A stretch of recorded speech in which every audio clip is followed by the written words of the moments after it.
Welcome back, everybody. We just finished on page 20, putting a campaign mentality to use in your business. Does anybody have any questions, general or specific questions about anything we've covered so far? Are you comfortable with the pace as far as what we're covering? Yes? Yes. Okay. All right. The next several pages talk about, again, this whole prospecting effort and how to go about it. I want to focus on page 22 now, where we want to talk about referral prospecting, because it's so important in your business to work on this. And so Sean, talk to us about the way you do it. Actually, on page 23, we have a very short discussion there about how Sean goes about it, where it says asking for referrals. So run us through how you do it, and maybe role play with Ron. Ron, you decide who you're going to be, and Sean, you do the referral thing with Ron. Okay. Well, usually the process works. I mean, he's usually a customer. If I'm getting a referral from him, we've gone through everything, and he's now a customer. Mm-hmm. So I'm writing up the order, and we're talking and stuff, and he's getting ready to write me the check. And we get all that done, and I say, hey, Ron, does your wife like to keep a clean house? I ask him if he's married first. Mm-hmm. Yeah, she does. She likes to keep a clean house. Yeah, good. So I give him one of our dust cloths. Mm-hmm. I don't know, $1.50, $1.75. Mm-hmm. Oh, thank you. Hey, boy, that's really neat. Hey, it is. It's a handy little cloth. I was wondering, are there some other guys around the area that you can think of that I would like to save some time cleaning up? Yeah, have you called on ABC Machine Shop that's down here a block and back down the alley? No? Who do I want to see there? His name's Charlie. Charlie. You probably ought to go see him. He's kind of off the beaten path. If you didn't know he was there, you might miss him. Okay, I'll make a note of that. Who else do you think? Well, let's see. Of course, Joe's Body Shop out on the highway, you've probably seen him. He's out here east on the highway, but he's easy to see. Mm-hmm. Yeah, I've called on him already. Okay. That's about it. I can't think of, there's only just you and Joe's the only two guys that are customers now. Oh, let's see. Hey, now there's back down out south of town and 1 mile and then back a half a mile east down over the hill, there's a cement plant down there. Oh. Have you been down there yet? No. Who's the guy there? Well, that's Henry. You better stop by and see him. Okay. Any place you wouldn't know was there if somebody didn't tell you. Good. I'll go out and check those guys out then. I can't think of anybody else right now that's off the beaten path anywhere where you might not know where they are if somebody didn't point you in that direction. Hey, do you have a place while I'm here? Do you have a place for a magnetic business card? Sure. Let me give that to you. Oh, thank you. And I'll tell you what, Ron, if there's anything that you need as far as cleaning stuff, just feel free to give me a call. If I don't have it, at least I can point you in the right direction where you can get it. Oh, well, thank you. Boy, that's really handy. I'll put that right over here. Appreciate your time, appreciate your business. And, Okay, when did you say you was gonna be back again? oh, probably 3 or 4 months. Okay, we'll see you then. Okay, thank you. All right, good job, Sean. That is how easy that is, and he does it every day when he's out in the field. And what was the key thing that got that guy interested in helping Sean? Gift. The gift. Your wife likes to clean up around the house? Oh, I sure wish she'd clean up more, whatever.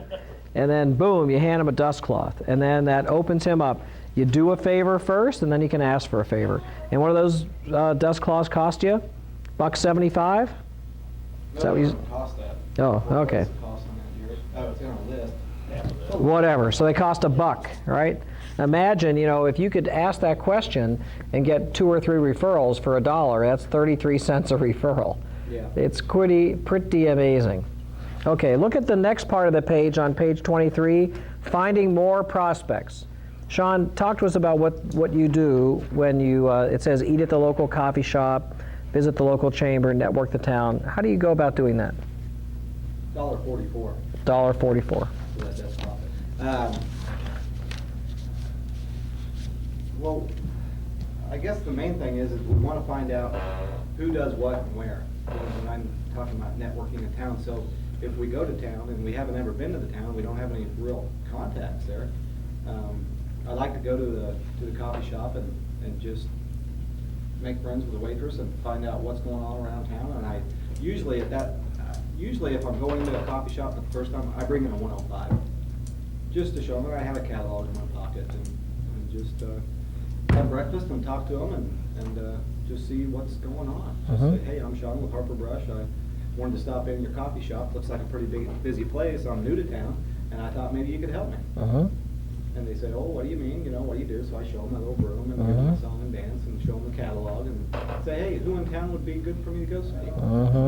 And just start talking, and usually there's some old farmer sitting in the back, or it all depends. A lot of times what time you get there, too, if you get there at a decent time. So that's nice, and it's always nice first thing in the morning to have a friendly face to sit and visit with, and it just gets the day going. And then if you can go out and see somebody, and you can get a referral or two from a coffee shop, those are usually pretty good referrals. You go out and make those sales, and after you've called on 3 or 4 referrals and made sales, your whole day's booked up, because now you're just calling on referrals. That's right. Yeah, which is nice. Yeah, that's really an amazing. We spent a week in Macon, Missouri. I'd already worked Macon before we went down there for just one day. But we spent an entire week in Macon, a town of less than, 5,000 people? And to me, that was fun.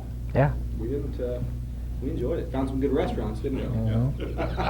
And by the time you were in the middle part of that week, you had so many different names to drop of people you had called on, people you had met, and then the referral floodgates probably just opened up after that too, right? By the middle of the week, we called on the largest, it was a ConAgra place. Yeah. Right? We didn't get the main guy was gone, but at least we had a name going in, and we kind of knew a little bit about what they did. And ConAgra is already one of our customers.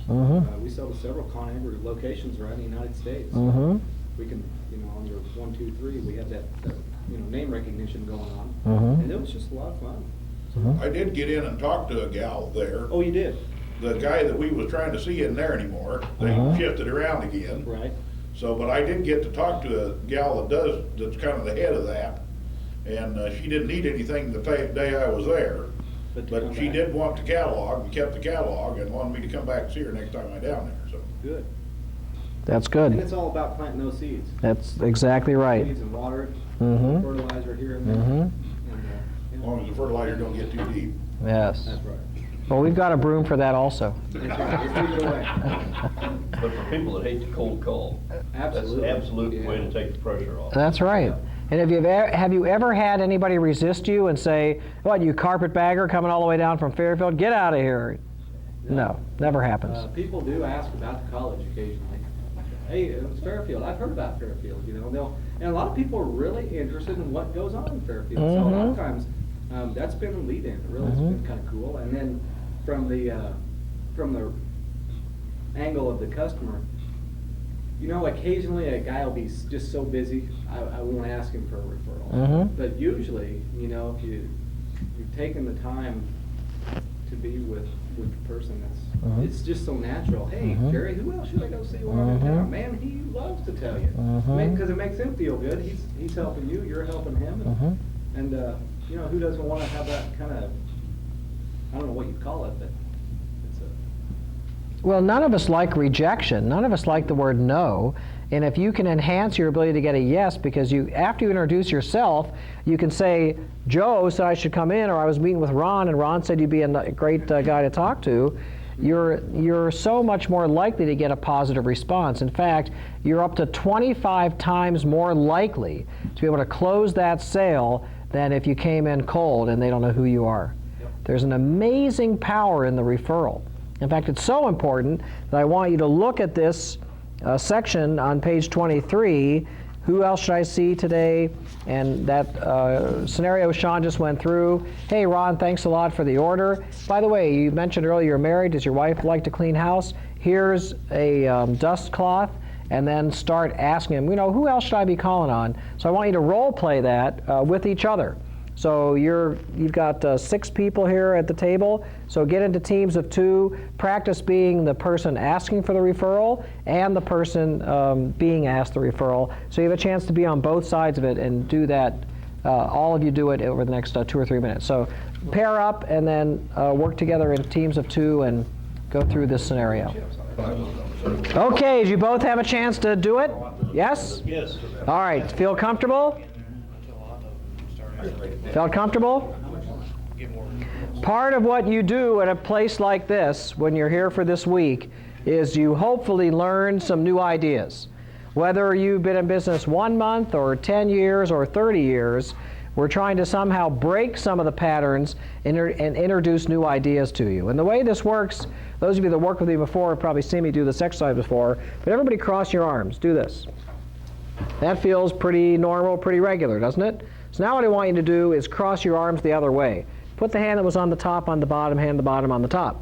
How's that feel? Uncomfortable. Uncomfortable, weird, right? You can put your hands down now. So what I'm saying is, you've been doing your business like this for a long time. What I'm saying is, consider doing it like this.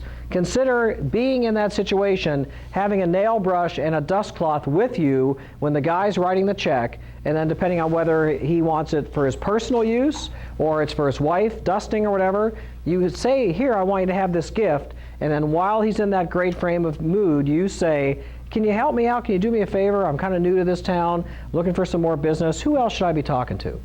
And the door will be open, and then you'll get those names. And then when you introduce yourself to the new person, like I said, you're up to 25 times more likely to be successful after you can fill in the blank, I've been referred to you by. And especially if they've already bought from you.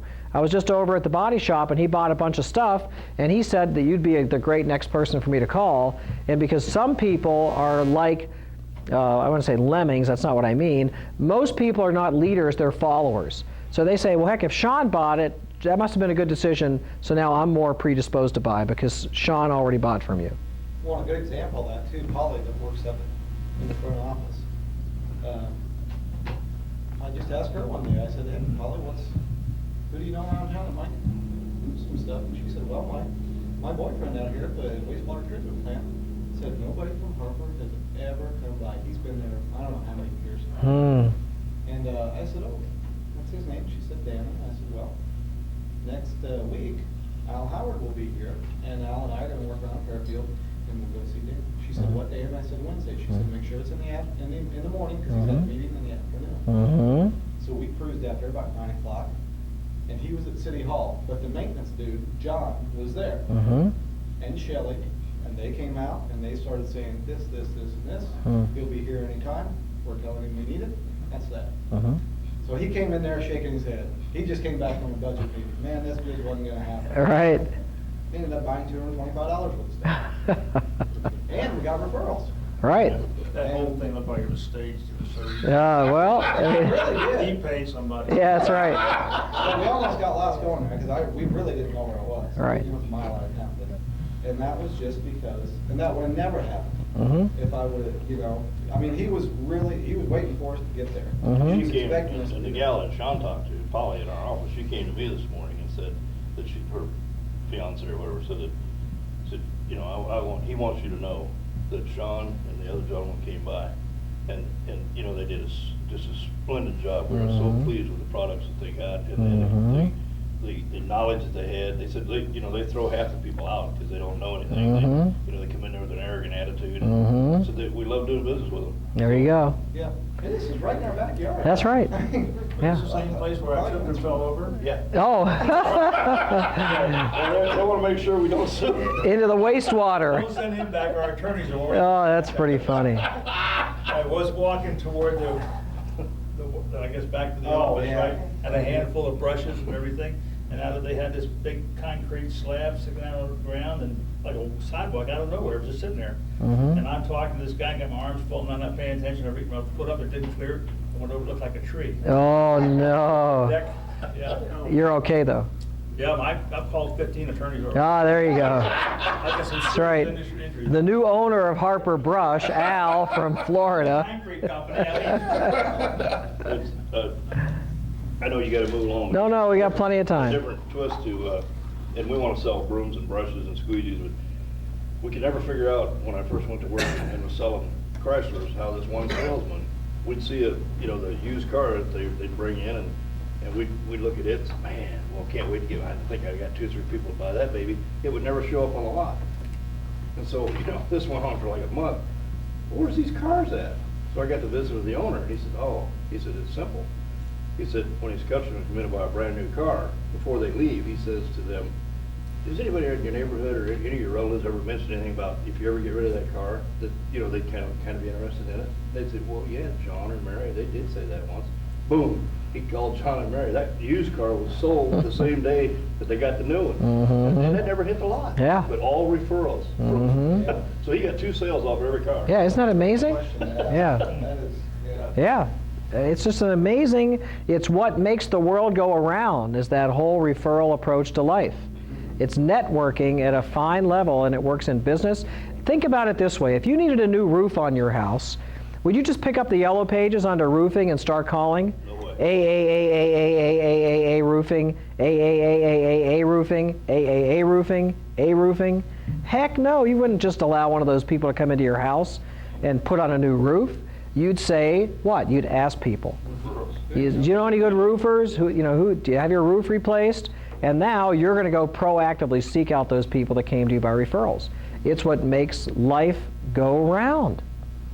It's amazing how true that is. And even when you're in your territory, 2 years, 10 years, there's always new stuff going on. That's right, and they're there every day, and they know it. You always want to ask your cousin, hey, what else is going on in town? That's right. Let's see, well, whether you've been there 1 year or 10 Right. years. it doesn't- Yeah, and they'll say, hey, they just broke ground on the new blah, blah, blah out there, and so now you're the one that knows.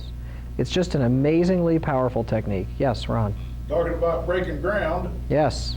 I was in Savannah, Missouri here 2 weeks ago, Mm-hmm.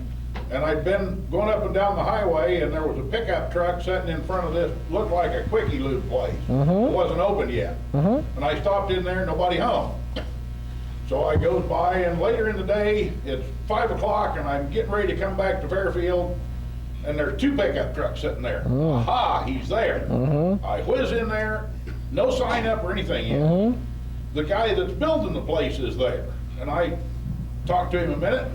I said, hey, I was here earlier, place was wide open, nobody home. I stuck one of my little ticky labels up on the back side of the counter right here in the corner. Says, if you guys need something, there's my phone number. He said, well, my grandson's gonna run this place. He says, I'm just kind of building it for him. He says, we just got a couple new brooms and a squeegee over there from someplace, but I still sold him $140 worth of stuff. Right there on a half an hour. right there on the spot. Yeah. Yeah. I mean, Al, you're hearing these stories, and you've been in business 21 years before you came here. Have you ever heard so many stories of people being able to just go out there and sell stuff right on the spot? It's just amazing, isn't it? No, not like that. Yeah.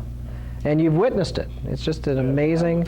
I've witnessed it. When you put together the strong name, the great products, your own determination to succeed, and some sales skills, this is a no-brainer.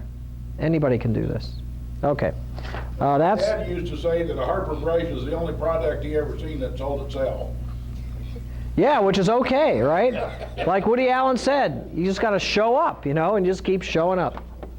Okay, I'm on page 25 now, the 3 attributes of a qualified decision maker. And this is something that sounds pretty theoretical, but it's very practical. And what you'll see is there's 3 words interspersed there. There's what's called need. On page 26, there's called authority. And on page 27, it's called money. Those 3 things working together, need, authority, and money, together make up a decision maker. Now, when you're calling in a small town and you're calling on small businesses, who do you think is the decision maker? Who's the person that has need, authority, and money? The boss. The boss, the owner, right? So if you go in on a cold call, bless you, and you don't have a referral, then who do you ask for? The boss. Is the boss around, right? Is the owner around? I mean, it's so obvious, but you don't just start talking to and have a discussion with and demonstrate your products to the first person you see, because that person might not be the decision maker, right? So now let's talk about a larger situation, a manufacturing plant. Who do you think would be the person that could possibly have the need, the authority, and the money, the budget, in a manufacturing plant? Purchasing agent. Yeah, I don't know. Do you want to start there? Do you want to go to the purchasing agent? No. You want to walk in where? Where do you want to go in a big company like that? Yeah, maintenance. Maintenance. You go right in the back door, right? And then who do you ask for? Maintenance manager. Maintenance manager. What else do they call them sometimes? shop foreman, right? The tool crib manager, whatever, those types of people. And then you find out, okay, do they need this type of stuff that we sell? What do you think in a manufacturing plant? Yes. Who has the authority? How does it work around here, Bob? I mean, do you place the orders? Who else do I need to speak with? They'll let you know, especially if they like you and they see what you're doing and they notice the quality of the materials and the brush. And then money, who signs the checks around here? Can you get a purchase order authorized today so if you buy stuff, we can collect the check today? And just as an aside, we don't have accounts receivable, yes or no? Independent distributors, do you set accounts up where you bill them 30 days, or are you in the business where you sell the product, they write the check? You're nodding your head. You have people that have accounts with you. You have accounts? You have accounts? Both, okay. So if you're in a large manufacturing plant and they can't move that quickly to cut the check while you're there, you don't want to sit around for 3 hours and wait for it. Those are the people you bill, right? Generate an invoice, they pay you later. Let's see. How about within a municipality? Where might you go? City of Batavia. See, the street commissioner. The street commissioner, okay. And so what is that person's responsibility? What does he do? Oh, he probably oversees what they need to take care of the streets and stuff. Is he a politician, or is he a guy that's doing the work every day? Probably the guy doing the work every day. Oh, that's who you want then, right? Just like we don't call on purchasing agents, we don't call on city managers, right? Because they're going to say, well, let me get three quotes and bids and all that. You don't want to call on those people. You want the users, right?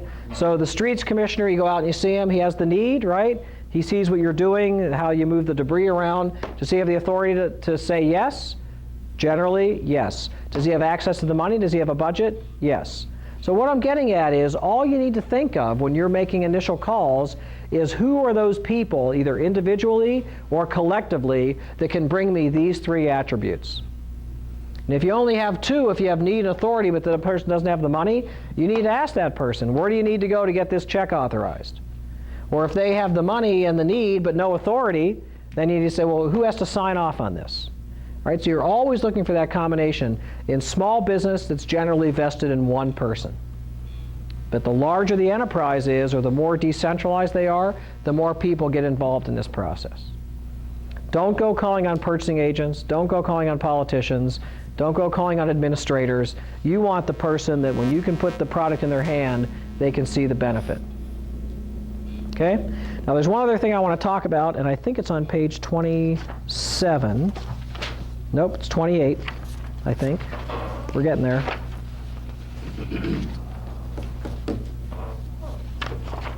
Oh, I'm sorry, it is 27. Decision influencers. Decision influencers and working with assistants, receptionists, and secretaries. The last phrase on the page is the most important thing to say, and that is, treat them with respect. When I was new in sales, I was so focused on the decision maker, the person that could have the need, the authority, and the money, that I rode roughshod over all the other people in the office. And what happened to me is that if I didn't get the order on the spot, when I left, what were those decision influencers, secretaries, receptionists, what were they saying about me? Cutting you to shreds. That's right. You know, that guy, he went right through me, he didn't respect me, he was so focused on you and the money, I'd never do business with somebody like that. So I learned that lesson the hard way when I was very young in sales, and once I'd go back and, why didn't you buy from me? Marge thinks you're a real jerk. And I thought, what do you mean? I didn't even talk to Marge. There you go, you know. That's the bigger problem. So all those people, there's books that have been written about screeners and gatekeepers and obstacles and all that stuff, that our job as salespeople is to go around those people or get through those people. Nothing is further from the truth. When you're trying to get to the shop foreman and there's some lower level person, maybe they're sweeping the floor, you work with that person and you don't abuse them, you treat them with respect. If you can just remember that one thing about decision influencers, you will be amazed at how many people will respond, and they'll open doors for you that will be closed to the last 10 people that were there before you and the 10 people that are going to follow you. Oh, the referral deal. That's right. Get to this, Absolutely. he's going to refer you to the next guy up because he wants what you got. You got it. That's exactly right, Ron. So that's, I mean, it's so fundamental, but I've seen so many people blow it, and early in my career, I blew it all the time. So that's why I talk about that there. Okay, on page 28, we're talking about an area called appointment setting, and this is something that is something that I like to have what's called echo on the bottom of page 28. Every contact has an objective. And now, in some businesses, I leave it up to the individuals to say, okay, on this type of call, here's my objective. On that type of call, here's my objective. But Sean, and I've been saying his name so much today, not because I like him so much, but I do. It's not the only reason. It's because you've all seen him do this, and you know it works, right? You've seen it. You've seen it. You haven't traveled with Sean yet. Rick, have you worked with Sean? No. Okay. The fact is that what he knows and the way he comes about this is absolutely bulletproof. It is perfect. It's exactly the way to build your business. I don't know if it's because he's intuitive or because he figured it out or he got beat up when he did it the wrong way, but the system that he's developed is really, really good. So you don't have to worry about these appointment setting objectives because we've already got it figured out for you. It's already done. Just follow the path. We're going to make it really simple.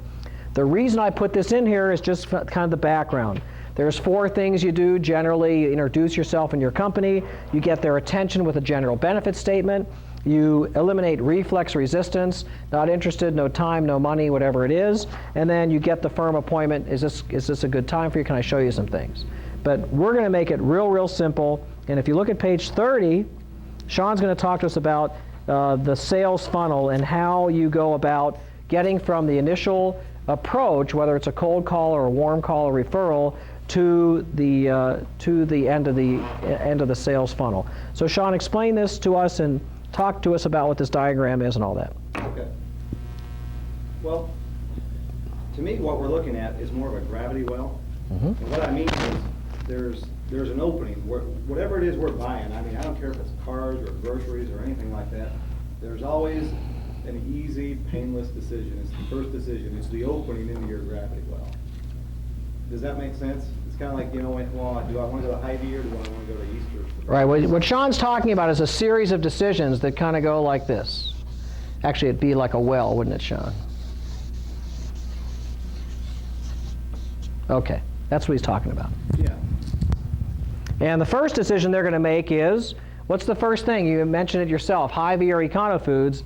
They're saying, should I go to Home Depot or should I talk to this guy that's standing in front of me, right? Well, it could be, or it could be, really the first opening is the first opening into our gravity well. That's what's so great about this business is you go out and make it. You go out and make the call. You don't have to wait for somebody to come into your store. That's right.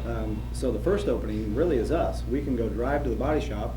Once we're there, then we make our 2-minute pitch. We walk in. Hi, I'm Sean with Harper Brush. I wanted to stop by today to show you how our cleaning products can save you some time. Is that okay? Now, do you notice that he said that statement about 5 or 6 times today? Has he veered off of that course one time? No. He doesn't vary that opening at all. Hi, I'm Sean with Harper Brush. How are you doing today? Fine, great, I'm fine too. The reason I stopped in today was to show you some ideas where our products, our cleaning products, can save you time. Do you have a minute? Now, I'm not even saying it as well as he is, but he says it the same way every single time. You're not going to beat me with that, Bruce, are you? Not yet. Okay, good. Go ahead. What were you going to say next? Well, and then when the guy says yes, then I always lead in with, have you ever heard of Harper? Have you ever heard of Harper Brush? Now, what happens if they say yes? Then I say, great. Do you use our stuff now? And they usually say yes. Or they used to, or they've heard of us, or any number of things. Now, what if they say no? No, I've never heard of you guys, because especially Al in Florida and Brian in Indianapolis, I mean, they're further away from us. Here. I mean, we get it right here in Fairfield. So then what do you say when they say, no, I've never heard of you guys? Well, what I say is, can I take a minute and tell you about our product? And we say, yeah, go ahead. Yeah, they always say yes. Then now you've got their attention. Yeah. So that would be like our second link into the gravity well. So then I just say, well, the reason, what's really neat about Harper Brush is we've been making push brooms for 102 years. Now, as you can see here, the head is made out of hardwood maple. The reason we use hard maple is we can drill the holes closer and deeper. It allows us to staple set fiber at 16 pounds of pressure. What that means is you're not going to get any loose fiber. This thing is really going to hold up. Now, a lot of guys warn they have trouble with loose handles, broken handles, all that kind of thing. What we've done to overcome that, we put a locking T-nut in here. Iron connector, a 1/2-inch bolt, sinks everything together. The braces are tempered steel, they're powder coated. You've got an industrial cleaning tool. Does that make sense? Makes perfect sense to me. Now you can see the scraper here, it gets gum or tape or anything else. The cool thing is, It acts as a broom stand. Keeps the fiber from curling under and take a set. Mm-hmm. So that's kind of nice. Now the handle itself is 60 inches in length, so you can actually sweep standing up. Helps prevent back fatigue. Mm-hmm. It's very flexible. Mm-hmm. Warren, everything we do is designed to save you time. Mhm. Like I said, when I got here, I wanted to show you how to save time. Mhm. What I mean by that is I got a truck outside, 1,041 different items. You see something you want, you get it immediately. Mhm. I'm going to come see you as often as you need me to. Mhm. Does that make sense? Yeah, sounds great. Can you take a minute, come out to my truck? I'd like to give you a free brush. I'm kind of busy right now, but if you come back later this afternoon, I could do that. Okay. Why don't I leave you my brochure? Okay. You can kind of glance through it, come back about 1:30. Mhm. That work? Mhm. Good. Okay, so now it's 1:30. You're back. Hey, I want to give you that free brush. Free brush? Yeah. Hey, I'm in. Where do I go? Come on out to the truck. Okay, so off we go. That's the way he makes the opening. If they've never heard of us before, let me just go back to that part. He has a product. He can demonstrate the product. And when he talks about hardwood maple, is that more dramatic than showing them a brochure that shows a picture of a brush or a broom? Absolutely. And when he separates those fibers, anybody who's used one of these before, they know that the handles, you know, the threaded handles especially, you break them off, the threads are gone, and then even when, that's sharp. Even though, yes, Warren Wexler, the new owner of Harper, along with Al here. When he brought these things apart, anybody who's ever used a broom before knows that that's one of the weakest parts of the broom. And now he's talking about whatever he said, you know, the T-nut and the locking thingamabob. If somebody's used this before, they know what he's talking about. And then when he talks about flexibility, does he just tell them it's flexible? What does he do? He shows them that the handle is flexible. You don't want a flexible hardwood not brace, you don't want a flexible hardwood head, but you definitely want a flexible handle, right? So he's shown somebody, and that took less than 2 minutes. He's developed 3 very important things during that 2 minutes. And it's not anywhere in the materials, but it's important, so you should write it down somewhere. Where it says 2-minute time savings presentation, write these 3 words. Now these words are somewhere in the handout, but they're not here. So when you meet somebody for the first time, they're wondering about you in 3 different ways. The first thing they're wondering about is, do you have credibility with them? Another word for credibility is honesty, integrity. Can I trust you? People buy from people who they trust and like, so your first job is to build credibility with that person. And so your body language, your eye contact, the way you hold yourself, the way you talk, the fact that you're not kind of looking over his shoulder, but you're looking right at him when you're having this conversation, that shows you're a trustworthy person. You know, if anybody in the room is a poker player or whatever, if somebody has a good hand in poker, they're going to look right at you. But if they're bluffing, they can't look at you. Why? Because they're lying, they don't have any integrity. And so if you're sitting down with a group of people that haven't played poker before, you know every time when they're bluffing, that's the time to call, and you know when they've got great cards, you know when to fold. And all night long, you're taking their money or folding when they have good cards, they can't figure it out. Now, experienced poker players have they have what are called reverse tells, where they do the stupid stuff backwards and opposite and forwards, so you never know. But it's the same thing. If somebody's looking right at you, they're trustworthy. If they won't give you eye contact, then they don't trust you, you don't trust them. So the first thing that you're trying to establish is credibility. And the second thing is called competency. Competency. Do you know what the heck you're talking about? And when you walk in with that push broom and you're talking about the hardwood maple and the 16 pounds of pressure and the fact you can go deeper and closer together and the flexible handle and the tempered steel brace and the fact that we have 1,041 products and we can find the one that fits your needs, those are competency statements. And then the third thing they're wondering about is, why in the world is this person on my shop floor? Why are they in my business? How did they possibly get into my body shop? What is going to happen here? What do they expect of me? And that's called intention. So if I can show you a way to save some time, would that be something you're interested in, right? We've put our intention right on there. Now, do they know when you're a salesperson that if you can save them time, it's going to cost them some money? Do they know that? Usually. Of course they know that. So you don't have to be overt about it. I'm here to sell you some stuff today, Brian. You don't have to say it. They know it. But I'm here to save you some time. So they make the connection. If I can save them time, then I'll be willing to part with my dollars. So that type of 2-minute opening, when they say, no, I haven't heard of Harper, you really need to focus on the credibility, competency, and intention parts. And Sean does it naturally. He just did all those things without even probably having seen those 3 words before. Okay? It's a very important part of your job when you're making those initial calls. Hi, I'm Sean with Harper Brush. We're a company that provides cleaning, sweeping solutions and help people save time. Do you have a minute? Sure. Have you ever heard of Harper? Yes. Oh, great. Do you buy from us? What do you know about us? That gives you information. No. You launch into the capabilities presentation. And then what do you do after that? What did he do after he got done with that 2 minutes? We have 1,041 products. What does he want you to do? Come out to the truck. And you've all seen it, right? The first you walk in with a broom, they get in the truck and they see all these other things. They're going to save them time. So it's a system, folks. That's what we're getting at here. So the appointment setting part that I'm talking about, the ECHO, every contact has an objective, is exactly the way that we've organized this information for you. Introduce yourself, you make your presentation, your capabilities presentation, and you say, I want to come out and show you something and give you a free gift. What's the most powerful word in advertising? Free. Free. We can't resist. Free. Free gift with purchase. Free if you sign up by today. We love the word free. What's the other word, the second most powerful word in advertising? Do you know what it is? New. New. That's why every couple of years it's what? New Tide, new this, new that. It's always new and improved. They'll give you the same tuna fish, but they'll say new and improved. What's new and improved about it? They play music when they're catching the fish or something, New and improved. Okay, so that's what that's all about. And if you look through the rest of this Harper sales funnel, understanding the gravity well that Sean talking about, the gravity well image is very strong because it's effortless, right? Gravity, you're just dropping down. They're small. They're just bing, bing, bing, bing, bing, and at the bottom, $sign come out.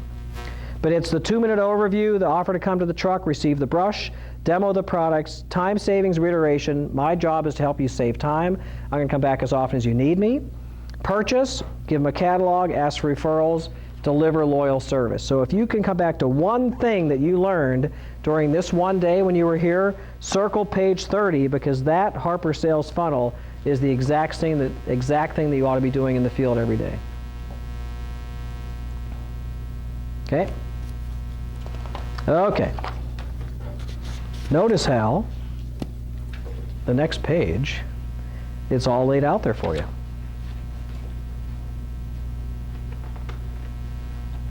And this is dynamic stuff. This is really the most important thing you can learn while you're here. So what I want you to do is read this over, take 2 or 3 minutes and read this over, make sure you understand it, because right after that, you're going to have a chance to start doing it. So take 2 minutes and read that, and then we'll reconvene with some role plays. To me, before this role play started, now Warren, you've been telling us since this morning, don't talk, don't do canned presentations, get the other person talking. Now you're having us do what looks like a canned approach and having us do the talking in the beginning. What's up?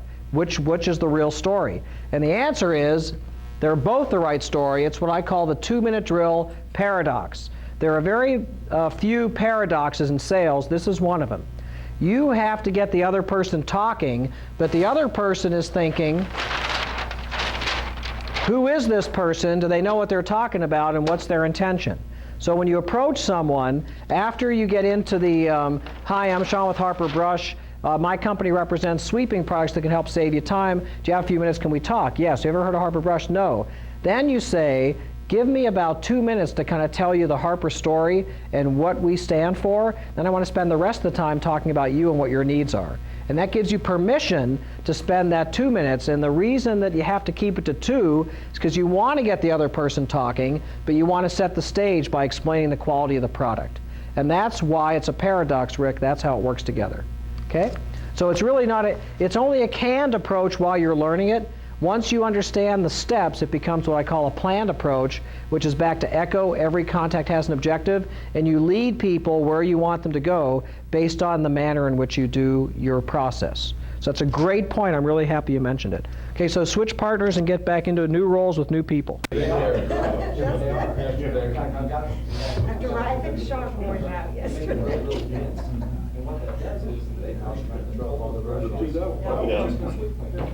An objection, he figures he'll run into him. Barry raised an objection with me. He said, well, I have an application where wood's not going to work for me. And I thought, we've got other heads that are made out of non-wood that are just as strong. That's right. Am I digging myself in? That's right.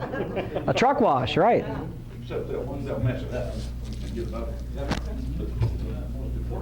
Okay, let's get back together.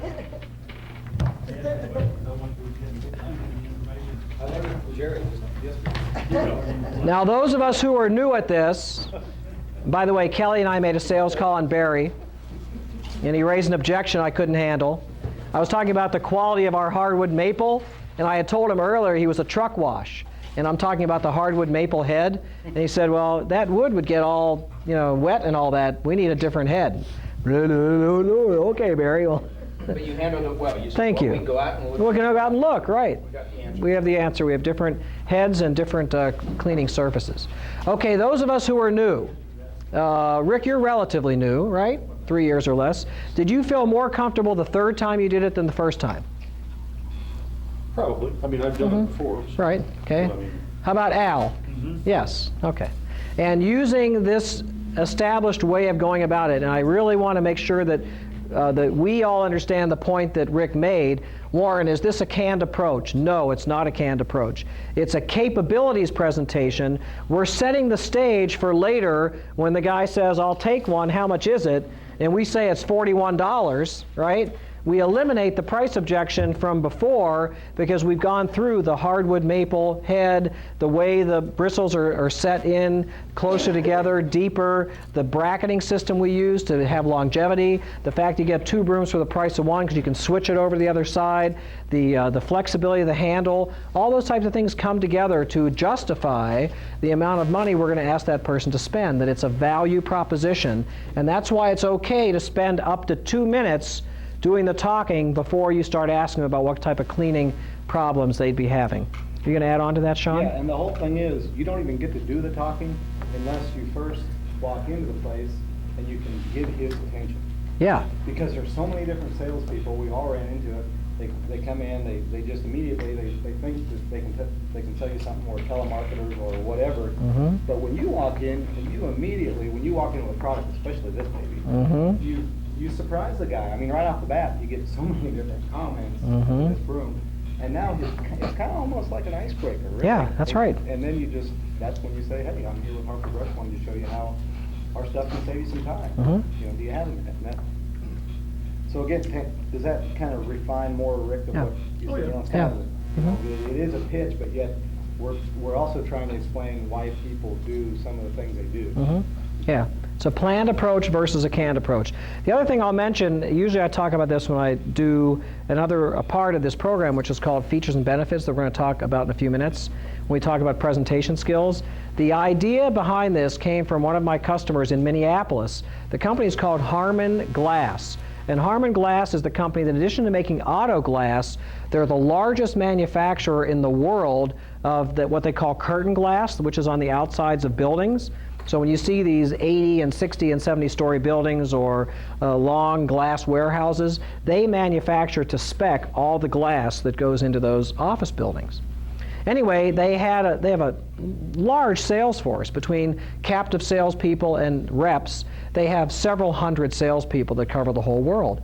They brought everybody into a national sales meeting, and the evening before, the sales VP interviewed the guy who was going to win Salesman of the Year for the 3rd year in a row. And he said, I don't get it. You don't have the fastest growing market. You don't have this. You don't have that. How in the world do you outsell everybody else every single year? And he said, well, come on back to my room and I'll show you. So he thought it was going to be a suitcase of money. He's bribing his way in. Here the guy had taken a piece of Harman glass and put it into a wooden frame. And next to the wooden frame, he had a 22-ounce Stanley hammer. And he said, when I go in and talk about the strength of our glass, I don't show them a catalog, I don't show them a brochure. I put this on their table, I pick up my hammer, I go as high as I can in the air, and I smash our glass. And fortunately, it's never broken. And when I do that, they recognize how powerful our glass is, because it's shatterproof, and I show them by hitting it with a 22-ounce hammer, and they can't even see a mark on it. So the guy said, well, that's a great idea. So at the national sales meeting the next year, well, right after that meeting, he made everybody, the VP of sales, one of these little boxes with the glass inside. So now fast forward, a year goes by, this guy's still the #1 salesperson. Night before, he says, okay, now what's going on? We bought everybody the little we built them all the little boxes, sales went up. Your sales went up more, you're still the #1 salesperson. He said, well, I got to thinking after I showed you my little box that there was really something else I could do that could make it even more dramatic. And he said, well, what's that? He said, well, ever since last year's sales meeting, when I go out and I do my demonstration, I only do one thing different. And the VP of sales looked at him and said, what is that? He said, this year I give them the hammer. Give them the hammer. So when you're making these demonstrations and you're showing them the hardwood or this or the other thing, the best thing you can do, not necessarily during the 2-minute drill, because you want to control more of what's going on in that 2 minutes, but when you have it on the shop floor, what's the best thing you could do? Let them use it. Put it in their hands. Have them, you might think, well, gee whiz, they're doing all the work, but you know what? They're into it, because they'll see the things we're talking about depending on the type of brush or broom we give them and the application. They're going to see, they're going to feel, it's going to be tactile. They're going to see and feel that it's better than what they're using now. So don't be afraid to give them the product. Let them see it, touch it, and it is beautiful to look at. I mean, go look at everybody else's broom and then look at our broom, and there's no comparison. It really is, it's almost like a work of art in this industry. They have to take possession. They do, and ownership of that. And Yeah. Again, back, the auto industry, that's if they don't test drive it. If your customer doesn't take possession of that vehicle, That's right. you don't put them in it. Yes. Same way here. Yeah. In fact, it's funny, the exception proves the rule. I've bought 3 used vehicles from Bob's Automotive right here in town. He's a great guy. He's honest. He does everything he says he's going to do. And so I had an 88 two-wheel drive, rear-wheel drive truck, because when I moved to Iowa, I had to have a truck to use, because that's what you do in Iowa. And I used it for taking my children horseback riding, but had no air conditioning, and it was two-wheel drive, and in the winter I wouldn't drive it. So I said to Bob, find me a new truck. He said, all right, I'll look for you. So about 6 months go by. One day he calls me up and says, I got a new truck for you, a new used truck. And I said, great, I'll buy it. He said, no, you have to come drive it first. I said, well, Bob, I bought a van from you for my wife. I bought this old 88 truck. Whatever you found is fine. He said, well, don't you care what it is? I said, well, is it 4-wheel drive? Yes. Does it have air conditioning? Yes. Is it under X number of dollars? Yes. Well, great, I'll take it. And they said, no, you have to come test drive it. So I go out there and I look at it. I had to service my wife's vehicle. So I looked at it and said, hey, looks great, Bob. I'll just have a check for you. I'll come by and get it. He's looking at me like, what are you, crazy? And I said, no, it's fine. So a couple days later, I show up with my 88 truck, give him the keys, say, well, how much is that again? I write the check. He said, I'm not going to sell you this truck until you drive it. I said, okay, give me the keys. And I drove it. Pardon me? He's a good customer too. Oh, he's a great guy. He is the greatest guy. And the other thing on old customers, just if we could just take 1 second, I'll be right back. We have to treat this guy as a broom. Because if you don't put a new one in their hands, they think they're still sweeping perfectly. This old boy that we got this from, he had bought that about 10 years, but he took good care of it. He turned it, close to it, wore evenly, Yeah. 57, 30-incher, and he was sweeping with it, and the guy I was riding with, we went in and he said, no, I've got Harper, I love Harper, and I've had it for years. Well, how's it doing? Well, it's doing great. Oh, that was it? A brand new 57 in his hand, and he one sweep across the floor. Oh my gosh. Oh, that's I funny. didn't realize, my broom was wore out. Oh, that's funny. You got to put it in their hands, even if they have Harper. Look at that. That is unbelievable. That's a collector's piece there. Yes, it is. We almost didn't get it. We had to give him brand new. To get that one. Yeah, that's what I was saying, yeah. All right, so the point here, my story about the car was just nonsense. But the fact is, yes, you put it in their hand, and that's what's important. I guess the story I told about Bob is based on trust, right? Every time we've had a problem with any of our vehicles, we take it there. It's always fixed. It's always done right. You never have to take it back a second time. And funny, when I first moved here, the headlight on my wife's Honda wasn't working. And it was one of those older ones where the things go up and down. They don't do that anymore. And so one of them was stuck. And he said, well, it's a whole assembly. It's going to cost you, $150 to replace that. And I said, well, you got to have headlights. Go ahead and do it. So we had to get a tune-up and this other stuff. And so I come back in there, and the bill is less than he said. And I said, well, what's that all about? And he said, well, when we ordered in the headlight assembly, and we started looking at the one you had and the one that was on there, and we realized that there's a wire that gets pinched. It must have been poor design on the part of Honda. All we had to do was drill a little hole, run the wire a different way, and now it works just as good. And why spend $150 on a new one when we just drilled a hole? We fixed the old one for you. So I thought, Bob, this is why I moved to Iowa from Minneapolis, because I was perfectly willing to pay $150 for a brand new assembly. I mean, it's my wife and my children. I don't want them to have one headlight. But, I mean, talk about getting a customer for life. He sent the product back to wherever he bought it, didn't even charge me to rerun that wire to make my headlight work like new again. That is unbelievable. So has that guy earned my loyalty? Yes. Everybody who lives here in town, how do they feel about Bob now, right? Yeah, he I mean, works on my stuff. Yeah, I mean, he really does walk the walk and talk the talk. And all his people wear uniforms, so they have their name. And so hi Dave, hi Randy, and they all are identified. They're all ASE certified technicians. And the place you could eat off the shop floor. That's good. Yeah. Got Harper brooms and squeegees. That's right. He could be referring you to all kinds of people. Yeah, we should. We didn't. We should. We should get a photo of the shop and. Yeah, and say this is what a Harper Brush customer's shop looks like. Anyway, the next pages I'm not going to focus on now. It's a way for you to overcome what I call reflex resistance. It's not that important for you folks to know this unless you're calling on much larger companies. Most of the time we're walking in the back door, we're talking to the user. These things aren't going to come up, but I put it in there so that you have a way to overcome what's called reflex resistance. And reflex resistance is when they say things like not interested, how long will this really take, I already have a supplier, send me something in the mail, call me next week, we don't need that, we have this. There are responses I've used over the years that really work. They're non-manipulative, they're based on common sense, and you can basically, the reason I did this is to show you that you can overcome basically any objection. Okay, on page 35, this is the credibility, intention, competency piece. I thought it was in here. It's this is what's going on. They're saying, who's this person, who's this company, why are they here, what can they do for me, how long will this take? That's what everybody's thinking, and our job is to make those statements overt so they know what those things are that are going to happen during the sales interview. So that's what page 35 is all about. All right, moving along, we already did the role playing. Okay, page 37, I'm going to open this discussion, then we're going to take a short break. We did say that asking questions and listening is the most powerful device that you have at your disposal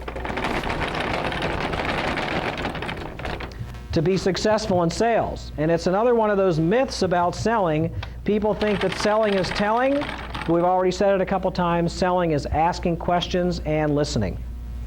It's kind of a short broom you got there, Maxine. Kids? It's for kids, that's right. Get them to work. That's right. Now, you weren't going to say that's a good size for Maxine, were you? All right. And you can edit that from the tape, Richard. Okay. If you look at page 37 after the first paragraph, the two best questions you can ask: what is your biggest cleaning problem? They'll start telling you whatever that thing is. Will this save you time? And if they answer yes, what have they just told you? They just bought it. They just bought it, right? And that's exactly what happened yesterday, didn't it, Al? Remember at the maintenance shop? Yep. We went there, the guy wasn't there. In fact, we thought there might be a bomb threat or something. There was nobody around this huge maintenance shop one right there. here in Fairfield. Not a soul. Wide open though. Wide open. I swear. I thought there was a bomb scare. I did. Then the guy finally gets there. It's not the buyer, but he says, hey, no, go ahead and leave this.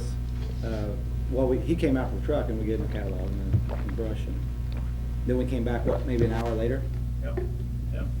And he didn't really need anything. I mean, he had brooms and squeegees and stuff. They weren't Harper. I think he had one Harper broom in there. But we showed him the new 885510W, and boy, he just latched on right to that. Mm-hmm. And we said, hey, will it save you some time? And he said, yeah.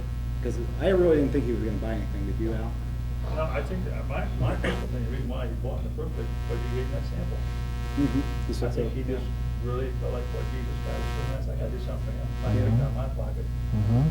That's what he gotta do it. Mhm. And by the time you put the brush on the 72-inch handle, you got a $40 order. Yeah. We were there 15 or 20 minutes. Mhm. Yeah. Question, Warren, Mhm. it's been stated in the notebook 2 or 3 times, will this save you time? Why don't you also use the word money, time and money? Well, we don't want them. Go ahead, Sean. You can always save one by spending more of the other. Yeah. Say that again. It's on my book. Well, and Go there's ahead. no, in a lot of cases, I mean, we all know that really, in the long run, our products really can save them money. With the length of wear that some of our products have. Generally speaking, Barry, when you're the high-end value provider in a marketplace, you don't want to lead with, I want to talk to you about some ideas where you can save money. Because if we open with, we can save you money, the impression we're making is, We're gonna discount it. yes. Yep. And so the best thing to do is, if I can show you a way to save time, would you be interested? And it's implied, if I save time, I save money. Yeah. If I can show you a way to reduce back fatigue amongst the people that are using this, would you be interested? Yes. Now, is that going to save them money with less sick days and fewer workers' comp claims? Yes. So ultimately, saving time will save them money, but we lead with save time, improve your productivity, reduce errors, make the product last longer, and then the implied benefit is they save money. Now, longer term, when you talk to someone, you can get into a discussion about the overall cost savings of doing it the way we say. I don't lead with saving money because then they think cheap or discounted. Yeah, go ahead, Al. I have my hand, not at all.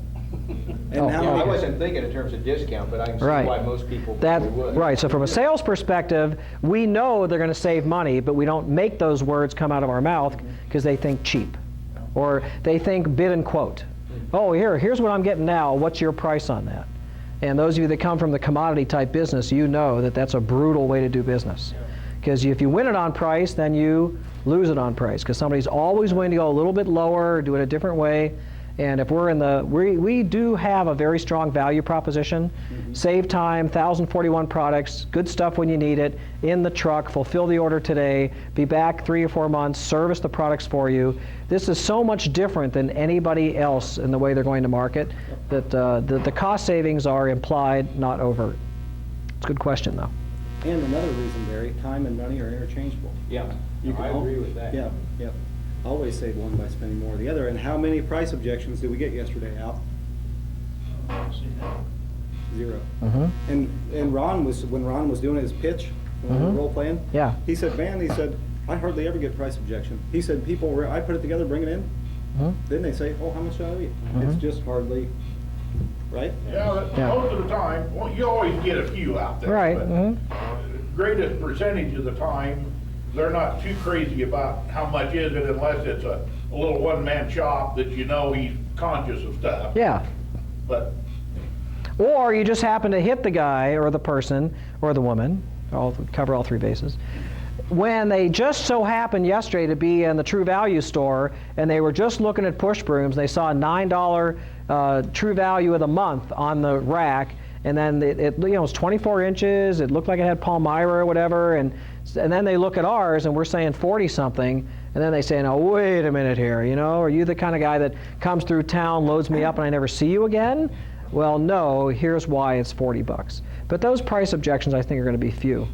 Yeah, very rare. Okay, let's look at the middle of page 37 where it says open versus closed questions. If you ever run into a situation where you think you're not getting as much information as you ought to be getting from the person you're working with, it's probably not their fault. One of 2 things is generally happening if you're not developing a smooth, rapport-filled dialogue with someone else. Either A, you're talking too much, and when you're talking, you're not listening, or B, you're asking too many closed questions.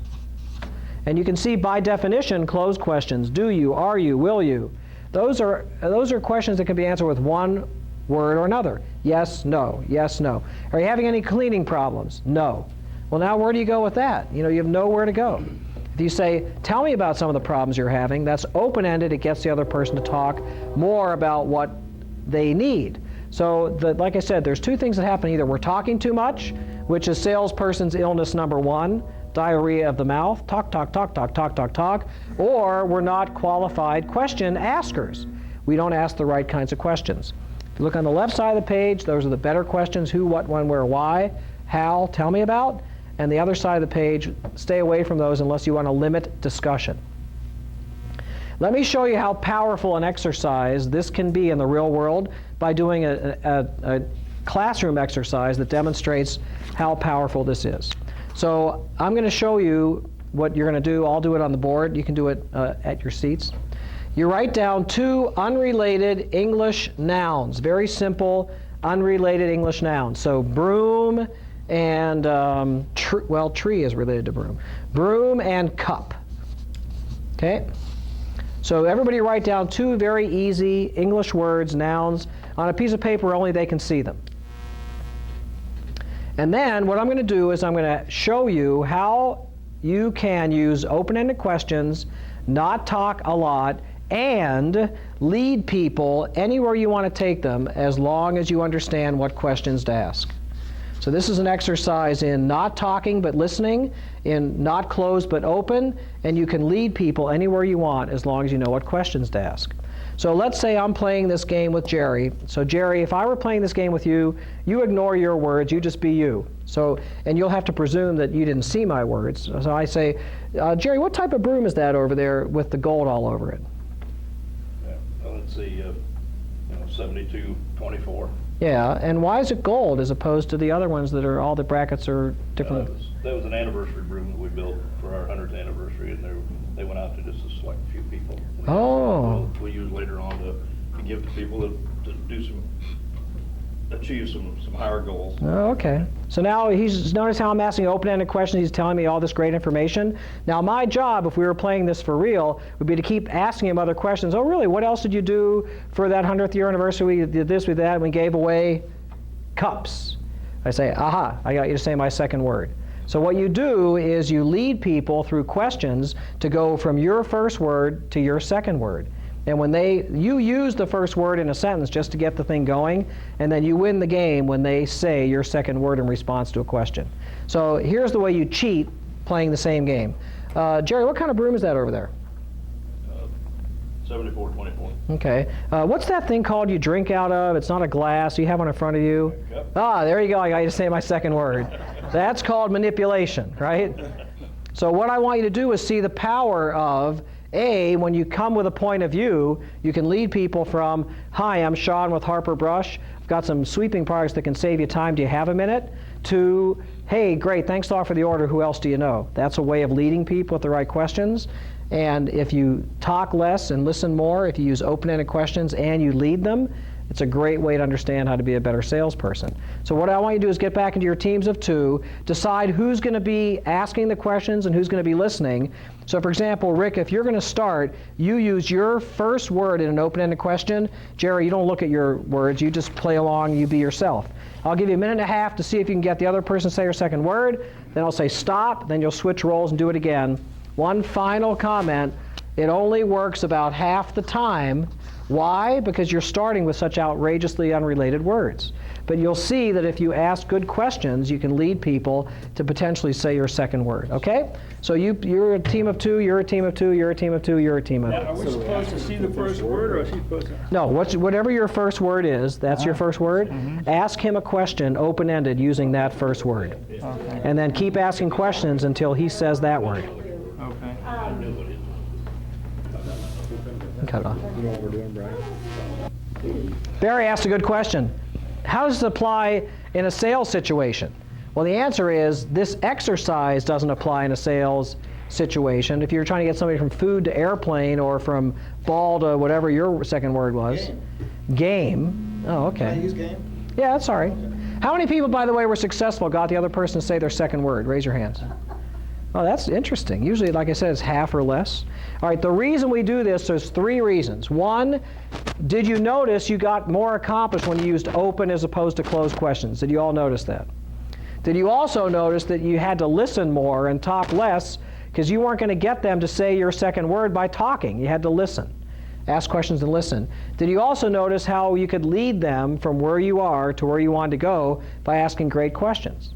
The answer is yes. And those three things working together is why this is a good exercise in the field, where you start with somebody who you either know or don't know. You walk them through these questions that Sean and I have created, and Jerry, and then at the end, you walk away with the order, referrals, and a satisfied customer.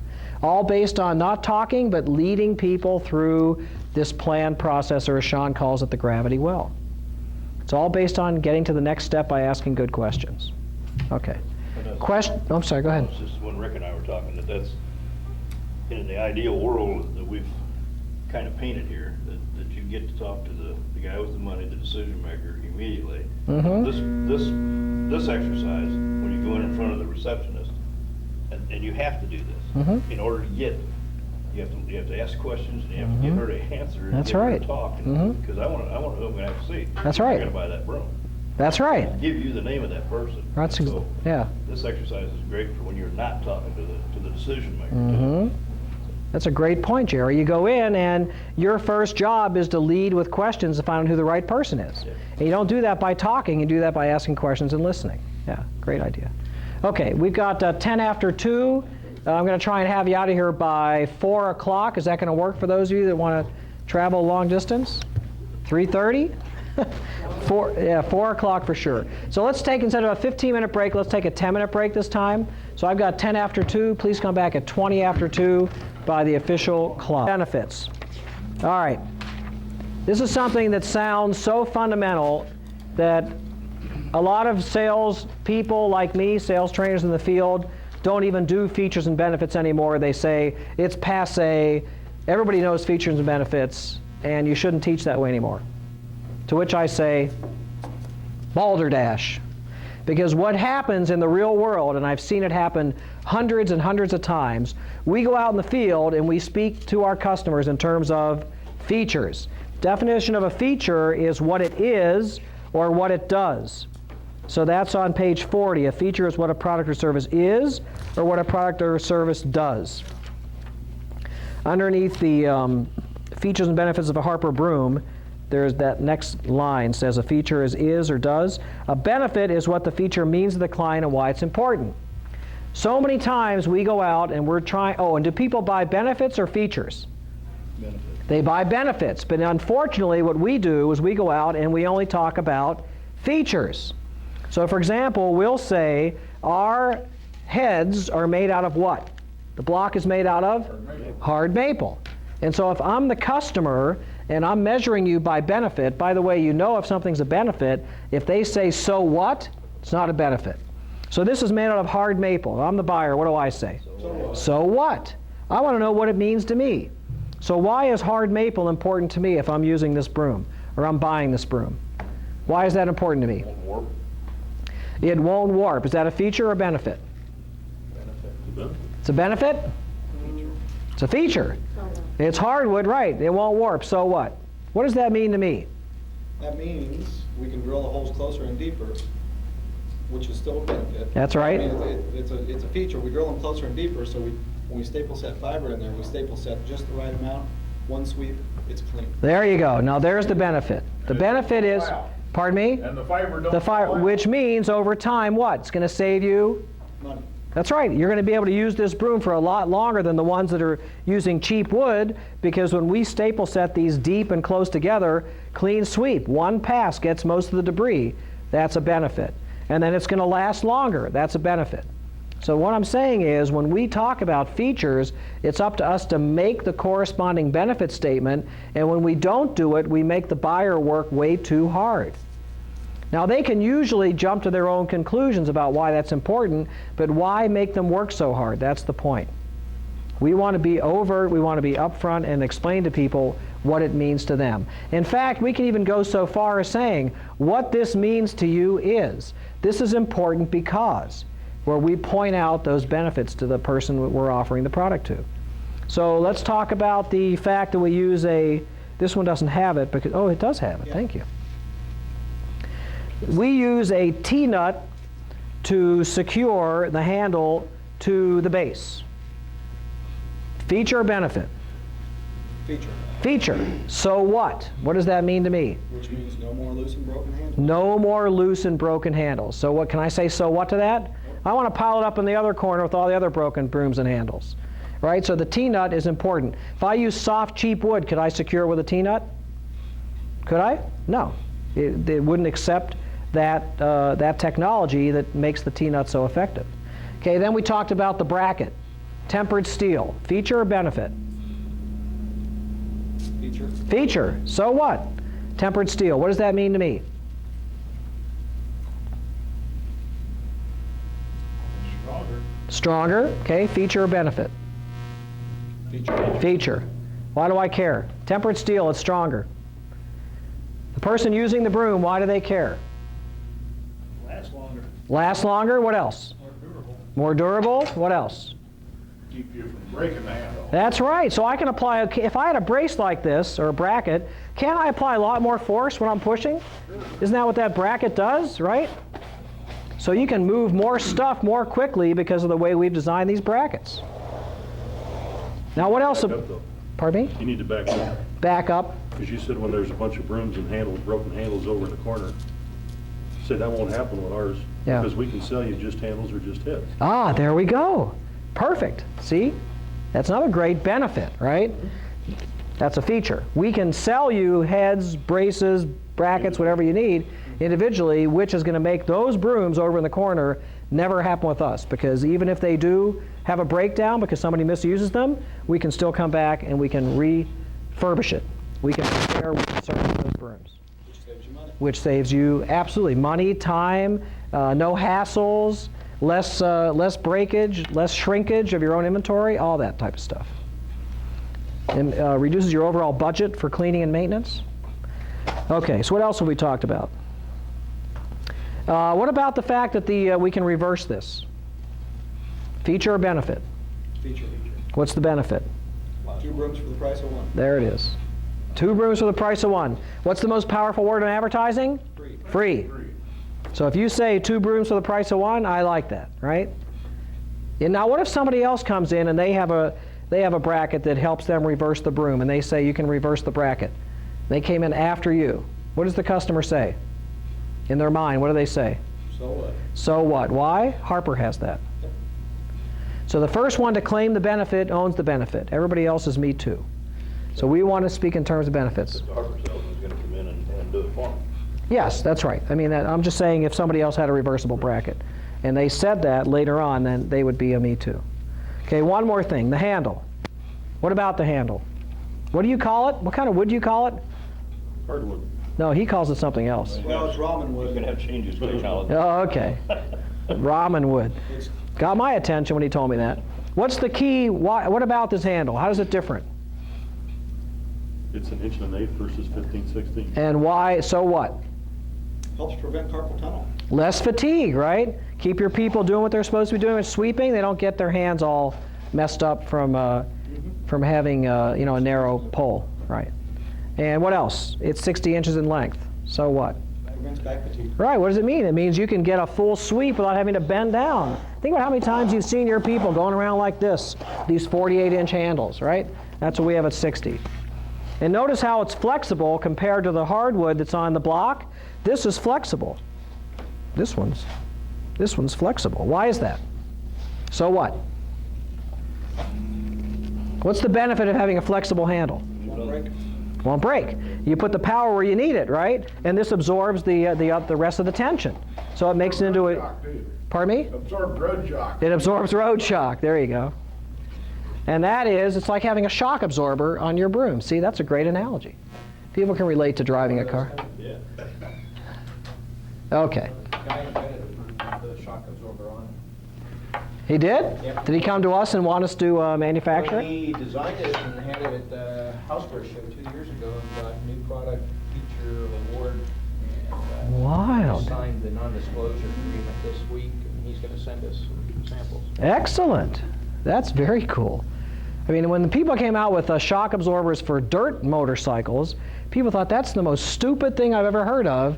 A real man wouldn't want to ride a dirt bike with shock absorbers. What do you think happened 2 years later? They all had them, right. And then they come up with the monoshock, right, the one in the middle, and that thing with bicycles, right? Mountain bikes have shock absorbers. That's a pretty cool thing. All right, so my main point here is that we have to remember to make it easy for people to buy. That's the reason we're here, is to figure out ways to make it easy for people to buy. And the thing I want you to remember about features and benefits is that it's not the feature that sells the product, it's the benefit to the customer. So make sure you're always filling in the blanks. The reason this is important, what that means to you. When we were doing our role play, when Barry and I and when Kelly and I were doing it, notice how I was filling all those things in, and I also was adding what's called a tie down. So if you could save, that'd be important to you, and making them say yes after I made my product claim. All right, so that's what that's all about. There's two examples on page 40 about the 6724 and the power brace. Lightweight, prevents back fatigue. The handle is more ergonomic. Versatile, 2 rooms for the price of 1.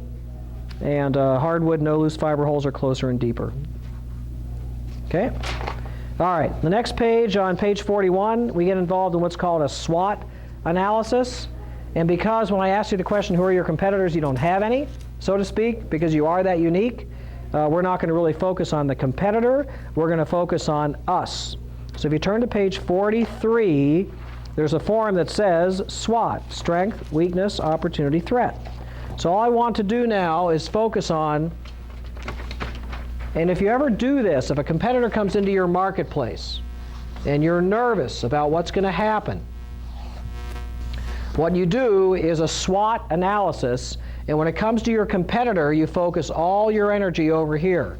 What are a weakness of my competitor? What are the weaknesses? What are the threats to my competitor? But when you're talking about yourself, you focus over here. So us, them. So when you talk about us, you focus on strength and opportunity. When you talk about them, you focus on weaknesses and threats. Now, does that mean that we never talk about our weaknesses? No. But that means that we focus on the competitor's weaknesses, our strengths, the competitor's threats, our opportunities. Okay? So let's turn the page so I have more room to write. And we can put Harper on the top of page 43. And talk to me about the strengths. Why is it a cool thing to be a Harper distributor? What do we bring to the table? 102-year-old company. 102 years of success. What else? 1,041 products. What else? 1,042? No. Okay. 1,046. And growing, right. What else? Strengths. Thank you, Sean. We save you time. We're going to have buttons made up. When they wear their Harper shirts, we save you time. I've already got one. On your screensaver? Doesn't surprise me. We save you time. What's another strength? There when you want us. There you go. We're there when you need us, which is what 91% of the people said when they were asked, why would you buy from that company? Yep. We're there when you need us. We get you the good stuff when you need us. The good stuff when you need us. What else? Strengths. What do we do that our competitors don't? Service. We service and repair your purchases. Service and repair. Money back guarantee? Money back guarantee. What else? Well, and I know one of our guys on the DAC board, he guarantees his handles. Lifetime guarantee on the 85H handle. You do too? Yep. Okay. Handle. I did it for 30 years before, why not now? Okay. Have you replaced any in the 6 months you've been? Oh, half a dozen maybe. I know 1 or 2 of them, I sold the broom because I couldn't seem to handle another one. Yeah, I mean, if it works and it doesn't cost you that much, I mean, what do we pay for a handle? What does the distributor pay for a handle? Okay. Right, so if you had to replace a couple of them, or 4 or 5 in 6 months, how much goodwill did you build up in that $30? Bunches. You got it. Okay, what else? Well, a lot of times, Ron, don't you just have to replace the connector too? Oh, I have replaced just the connector. Yeah. I put in a 248 handle if the connector's all right, just change the wood part. Okay, what else do we do? We save them time, we have the good stuff when they need it, we service it. What else do we do? How about inventory on hand? All that money you got tied up in inventory. So it's going to be there right on the truck when they need it from you. What else? Absolutely. The best quality.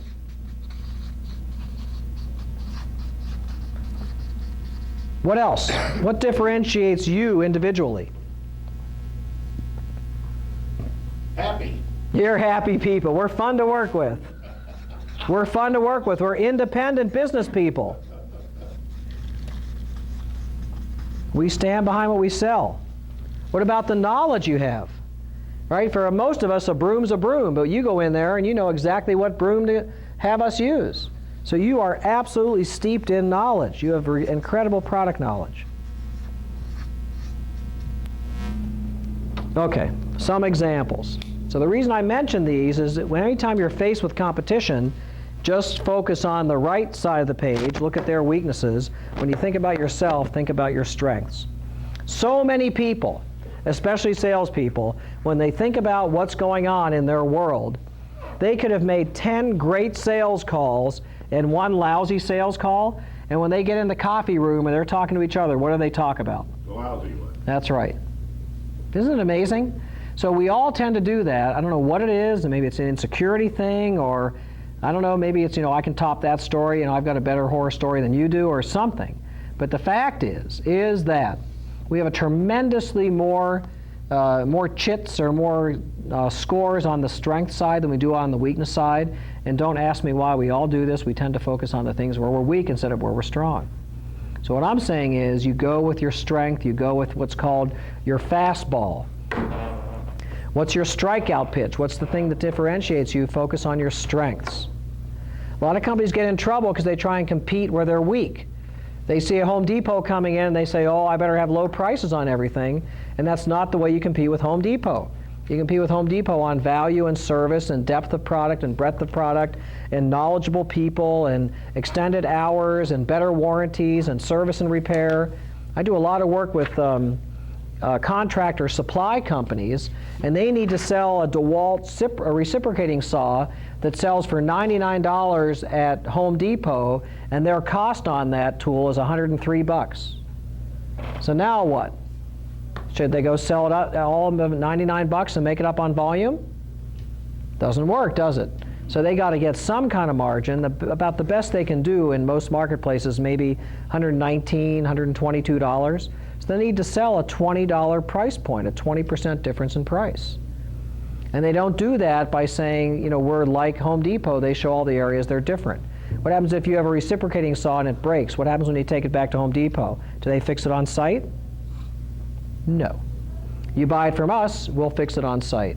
And we record the serial number. If you have a warranty claim within the first year, you take it back to Home Depot, what do they make you do? Send it in. Pardon me? Send it in. They say send it into DeWalt. You bring it back to us, we record the serial number, we know you've bought it from us, we give you a brand new tool, we take the old tool back, we send it off to DeWalt. Right? Yep. So that's the way they differentiate themselves. And how much do you pay that runner, the guy that drives the truck, to go down to Home Depot and buy that reciprocating saw? Well, we come to you, right? We show up, we demonstrate the product, we have it in our inventory, our truck delivers it. How much is that worth to you?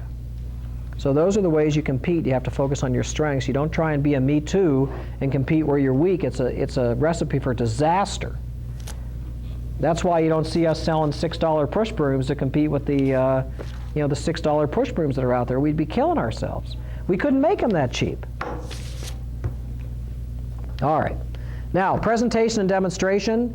On your page 45, we've talked about our top sellers. Isn't that what this is, Jerry? Correct. Okay. So if you were just looking to understand the fundamentals, we could have listed 1,041 different products, but we didn't want to do that. We wanted to show you the 80-20 rule. So when you think of push brooms, you all know what these numbers mean, right? You know what a 23 is? Good.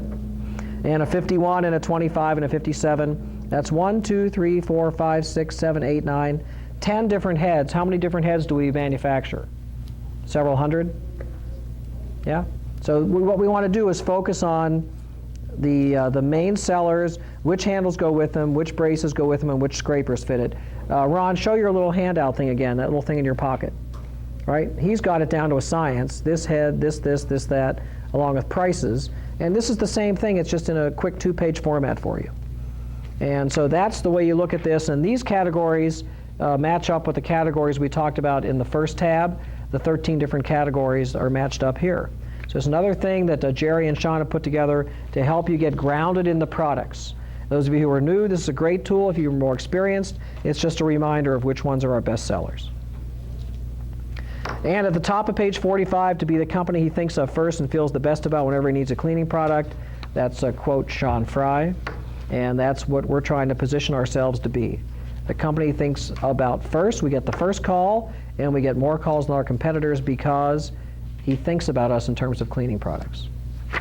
All right, so that's what 45 and 46 are all about. 47 is a form that Jerry brought to us, just showing the cost savings in using a larger push broom. If you want to photocopy that or reduce that and carry it around in your wallet or carry it around in your catalog, it's very cool to show them that. Okay, now on the bottom of the page, actually it's the middle of page 47, the last 2 paragraphs, it's best to engage as many senses as we can so the use of products and support material are greatly appreciated, with one exception. If you give someone a tool and you let them use it, while they are using the product, shut up. Let them have the experience of using it. Let them move the dirt. Let them notice the things you're talking about instead of you talking, because you're putting them into a competing situation.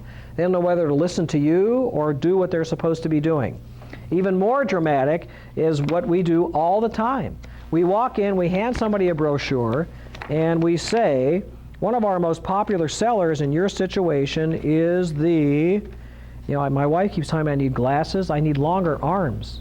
Does this happen to everybody when you get old? You have to keep moving it further and further away to read it? I will never admit that I need glasses.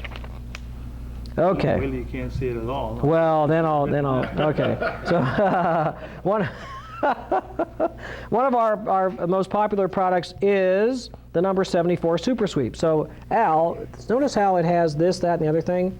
Now he's looking there, and I'm talking to him at the same time. So what's he supposed to do? I listen to you and watch and look. You can't do it both at the same time. So if I say, and I'm always carrying really bold, I don't have any today because I'm not really in a sales position here, but I carry bold, colorful pens with me. And if I say to someone, the 74, look at this, I mark it up. So this is now his personal brochure. And then I say, look at that. In most cases, he's so busy watching that pen. Yes, well, that's my lucky pen. Anyway, so now what you do is you let them see what you want them to see, and then you shut up and let them read it. And then what's going to happen every time if you're selling off a brochure, when they're done reading, what are they going to do? They'll say, yeah, I'll think about it. No, before that. 100% of the time when they're done reading and you're shutting up, what do? No. They look up. Right? They're done reading. You said, read this. You're being quiet. They read it. Then what do? They look up. Because you're not talking. You go, what's going on here? And they look up, and then you can see what's going on in their mind. Either they have a question, they get it, right? And then you can say either something, well, would you like me to bring one of these by? You want to come out to the truck and I'll make one for you? Whatever. So anytime we lead with a brochure, remember, if you're showing them something, personalize it, and then don't talk while they're trying to read. It happens. So many salespeople blow it when it comes to that. And that's when you get into the, well, come back next week, let me think it over, or whatever. It's because they don't get it yet. Okay. So that's what page 47 is all about. What to place on a presentation board. Now, what was that supposed to mean? That's my handwriting. Oh, that's supposed to be book. That's when I gave all these things to Maxine, Sean said, can anybody read your handwriting? I said, yeah, Maxine and me. As you can tell, I'm really trying to make my handwriting legible today. This should be what to place in a presentation book. And so, Sean, can you make a note that when Maxine runs this the next time to make that change? What to place, pardon me? 48. Okay. Page 48. What to place in a, Which place in there? what to place in a presentation book. A lot of people make their own customized book, right, to bring along with them.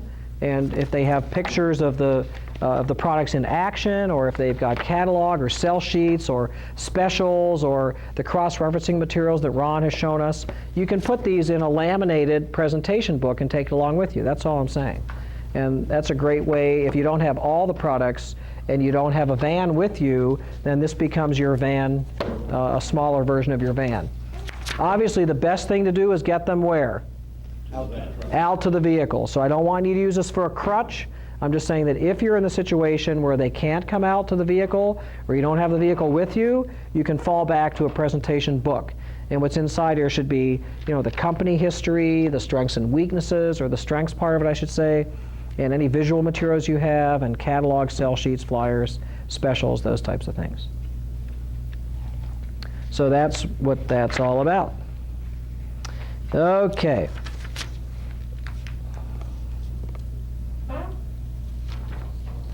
I want to talk about asking for the commitment. It's on page 49. Remember what I said? There's 3 reasons salespeople fail, and they are? Who remembers? What's the first reason salespeople fail? Talk too much. That's one of them. But what's Don't ask the question. they have a crisis in their belief system, right? The second one is they don't ask enough obligating questions. They talk too much. Third is they don't have enough prospects in the funnel. Thank you. So now I want to talk about asking for commitments. It's the most important thing that you can master as a salesperson. And much of this is written down in the manual. If you turn to page 50, it says you have to have a commitment philosophy, and you have to have all kinds of situations available to you when you can ask obligating questions. I've just mentioned 6 of them on page 50. Commitment for information, commitment for decision-making criteria, an appointment, a demonstration, a second appointment, a sale, a relationship. Doesn't mean you're closing the sale, because the commitment phase of selling is not called ask for the order. It's called ask for a commitment. Ask for a commitment. And if you turn the page 51, you'll see the only 2 rules you ever need to understand when asking for a commitment. And you can put a big circle around that, you can highlight that, you can put a star there, because these are the most 2 important statements I'm going to make all day long. The difference between you being partially successful and completely successful is your willingness to ask people to buy. Ask them to commit. Ask them to make a decision. I don't care if they say yes, no, or maybe, because I can't control that. The only thing I can control is asking the question. So if you look at the first statement in rule number 1, ask an obligating question. Somebody give me an example of an obligating question. Will this save you some time? Will this save you some time? Okay, great obligating question. What else? Examples of obligating questions. Would a 24 or a 30 inch be better for you? There you go. Would a 24 or a 30 inch be better for you? That's called an alternative choice. That's a great obligating question. What else? Did you want 5 or 6? Did you want 5 or 6? That's an obligating question as well. What else?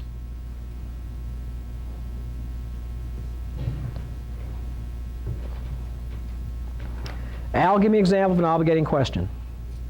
I just started trying to think, my mind went. Brian, give me an example of an obligating question. He just took mine. Give me another one. Richard, give me an example of an obligating question. What color do you want? There you go. Great. See, he's not even part of the group and he knows. Kelly, give me an example of an obligating question. Oh, my mind went blank. Barry, give me an example of an obligating question. Will you be paying by cash or check? There you go. We'd be paying it by cash or check. Jerry, give me an example of an obligating question. You want it assembled or unassembled? There you go. Why am I forcing you all into an uncomfortable position? Why am I doing this right now? I was thinking. To make you understand one very key point, and that is? Think. That's part of it. The main thing is that we think we can all intellectualize. Oh, I'm a good asker. I'm a good closer. Make a decision. But when put on the spot, and I say, give me an example, an obligating question, we struggle. And why? What does that tell me about all of us, the collective we? We, the salespeople in the field, are we professional salespeople or are we professional visitors? Definition of a professional visitor is the person that just keeps talking about it. Just keep talking long enough, they're going to say, well, give me some of those, darn it. The difference between a visitor and a professional salesperson is professional salespeople learn how to properly ask the obligating question when the timing's right. Would you like a scraper on it? There you go. If they say yes, what does that tell you? Yep, I want one. I want one of those. I want that broom with that scraper. Can I have our Harper distributor stop in to see? There you go. There's an obligating question. Al, give me an example of an obligating question. Brian, give me an example of an obligating question. Would you like that with or without the braces? There you go. Would you like that with or without the braces? Can we sell a broom without the braces? Can we do that? Okay, just curious. Which size do you want, the 24-inch or the 30? There you go. The reason I always stop at this part of the seminar and force people to be uncomfortable is because I know two things. One, if you can do it in this room under pressure, you can do it out there, right? And number two, I also know that as a group, as a profession, we don't ask enough obligating questions. I've been doing this for 27 years. And even now, today, when it's time for me to ask the obligating question, I have a gut check.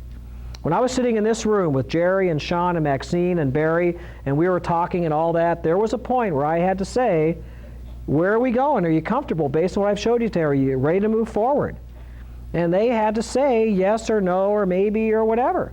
And I could have just kept talking and isn't this great and can we get together again and what's the next step? But we had all the decision makers in the room, right? And we had a positive response when I was here in October.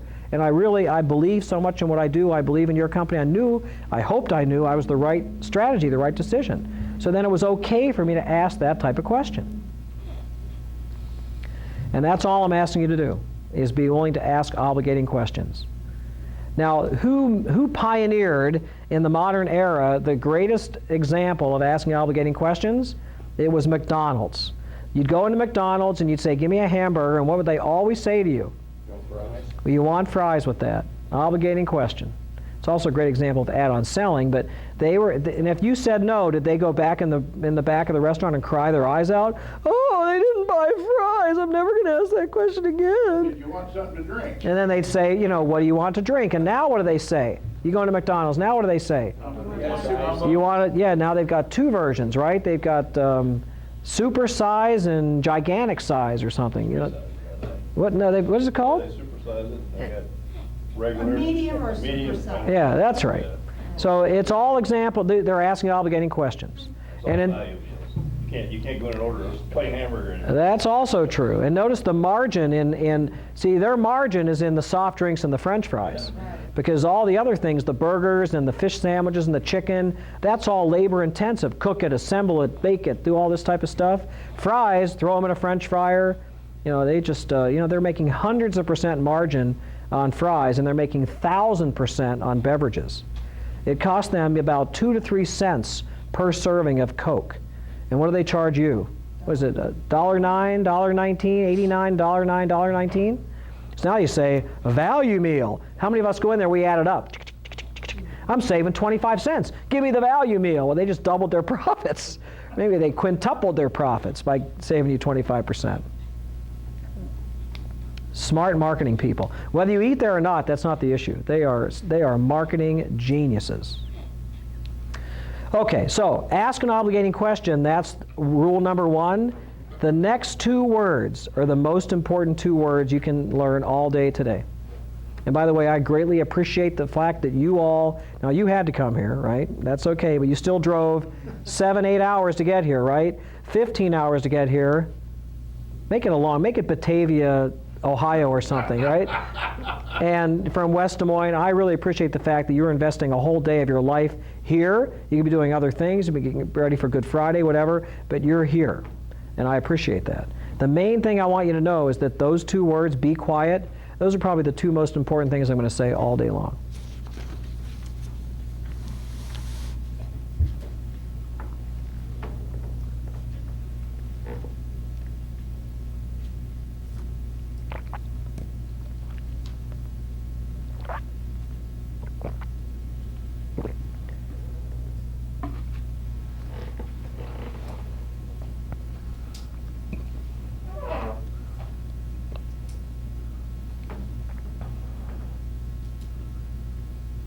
That is a world record, folks.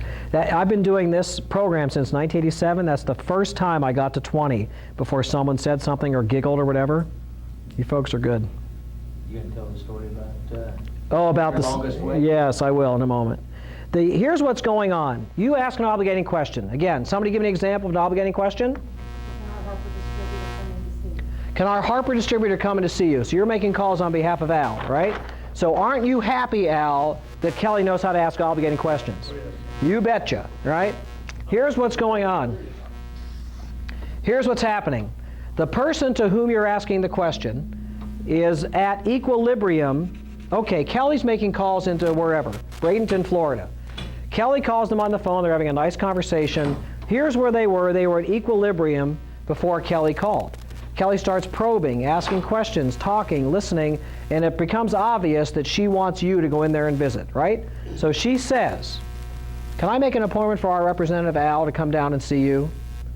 And here's what happens. That person either wants to say, sure, or they want to say, how'd you get my name again? They either want to say yes or no. And what happens, and this happens to every single person when they are asked the obligating question, every single person goes what's called temporarily insane. We all do it. We did it today at lunch, right? Salad and beef. No, salad and turkey. No, salad and ham. Do I want the bread or do I want the, whatever those things are, tortillas? Do I want the taco shell or the flour tortilla? Do I want one cookie or two cookies? Am I going to have Coke today or I'm going to have water? We all go temporarily insane every time we're about to make a decision. Sometimes it's instantaneous, right? I don't drink coffee, give me the tea, right? Sometimes it's, well, if I have to get up, now usually I'm the one invading the chocolate in the back of the room, and at the breaks I'm just munching on all those things, but I'm committed today, back to 135 pounds. Anyway, so it just broke my heart to realize I got to give that up for a while. Anyway, so we always go temporarily insane. And so here's what they're saying. Let's say we're all going out looking for a new car, right? But we're driving around, we're lost, because Al's driving us, right? He doesn't know where he's going. So instead of ending up at the Honda dealer or the Hyundai dealer, we end up at the Hummer dealer. So we're all pulling to the Hummer lot, and Al says, okay, give us whatever you got there. We all pile into a Hummer. We're driving around. It's the coolest thing we've ever been in. We're on the obstacle course. We're this, we're that. We get back to the showroom. Salesperson says, you want to take it home. So what's our initial reaction? Initial reaction. Sure. Absolutely, I want his Hummer. I want to play around with this in my yard. Then what happens? Reality. Yeah, how much are they? We say, great, how much is it? $76,000. Now what do we say? No way I'm getting that Hummer. Then what do we say? You know what? Vehicle like that, I could own that for 20 years. 20 years, $76,000, how much is that a year? It's only $3,800 a year. That's only $300 a month. I'm worth $300 a month. I want that Hummer. Then what do we say? What kind of credit could I get to buy that Hummer? Now, I don't think American Express would let me charge $76,000, and I don't think my mortgage would allow me to write it off as a second equity thing. There's no way. Then you say, well, maybe I could rob a bank. No, that won't work either. All we're trying to do is get back to equilibrium, make a decision, and move on. When we talk after we've asked the obligating question, they don't have a chance to have this discussion. And then we usually get things like, let me think it over, come back next time, I'm not sure, let me sleep on it. And believe me, a sale's been made in that situation, they just sold you on why they're not going to buy today. All I'm saying is ask an obligating question and then shut up and listen and wait. And most of the time, they will give you the answer you're looking for. Haven't you noticed that, Sean? What Barry's alluding to is what happened to me once. When I was a sales manager in the office equipment business, we were at that point a $4 million distributor. This is a long time ago, 20-some years ago. And I can't believe I can just say 20-some years ago. Oh boy. Anyway, so I was the sales manager, and I'm traveling with one of my salespeople. We were making a series of sales calls on a company called B. Dalton. They used to have bookstores all over the country, and they were a division of Dayton's department store that happened to be headquartered in the city in which we both worked. And so they were going to evaluate new copiers and fax machines, and the competition was Xerox, Kodak, and my company. We were a distributor that sold Sharp and Panasonic and Sanyo and other ones.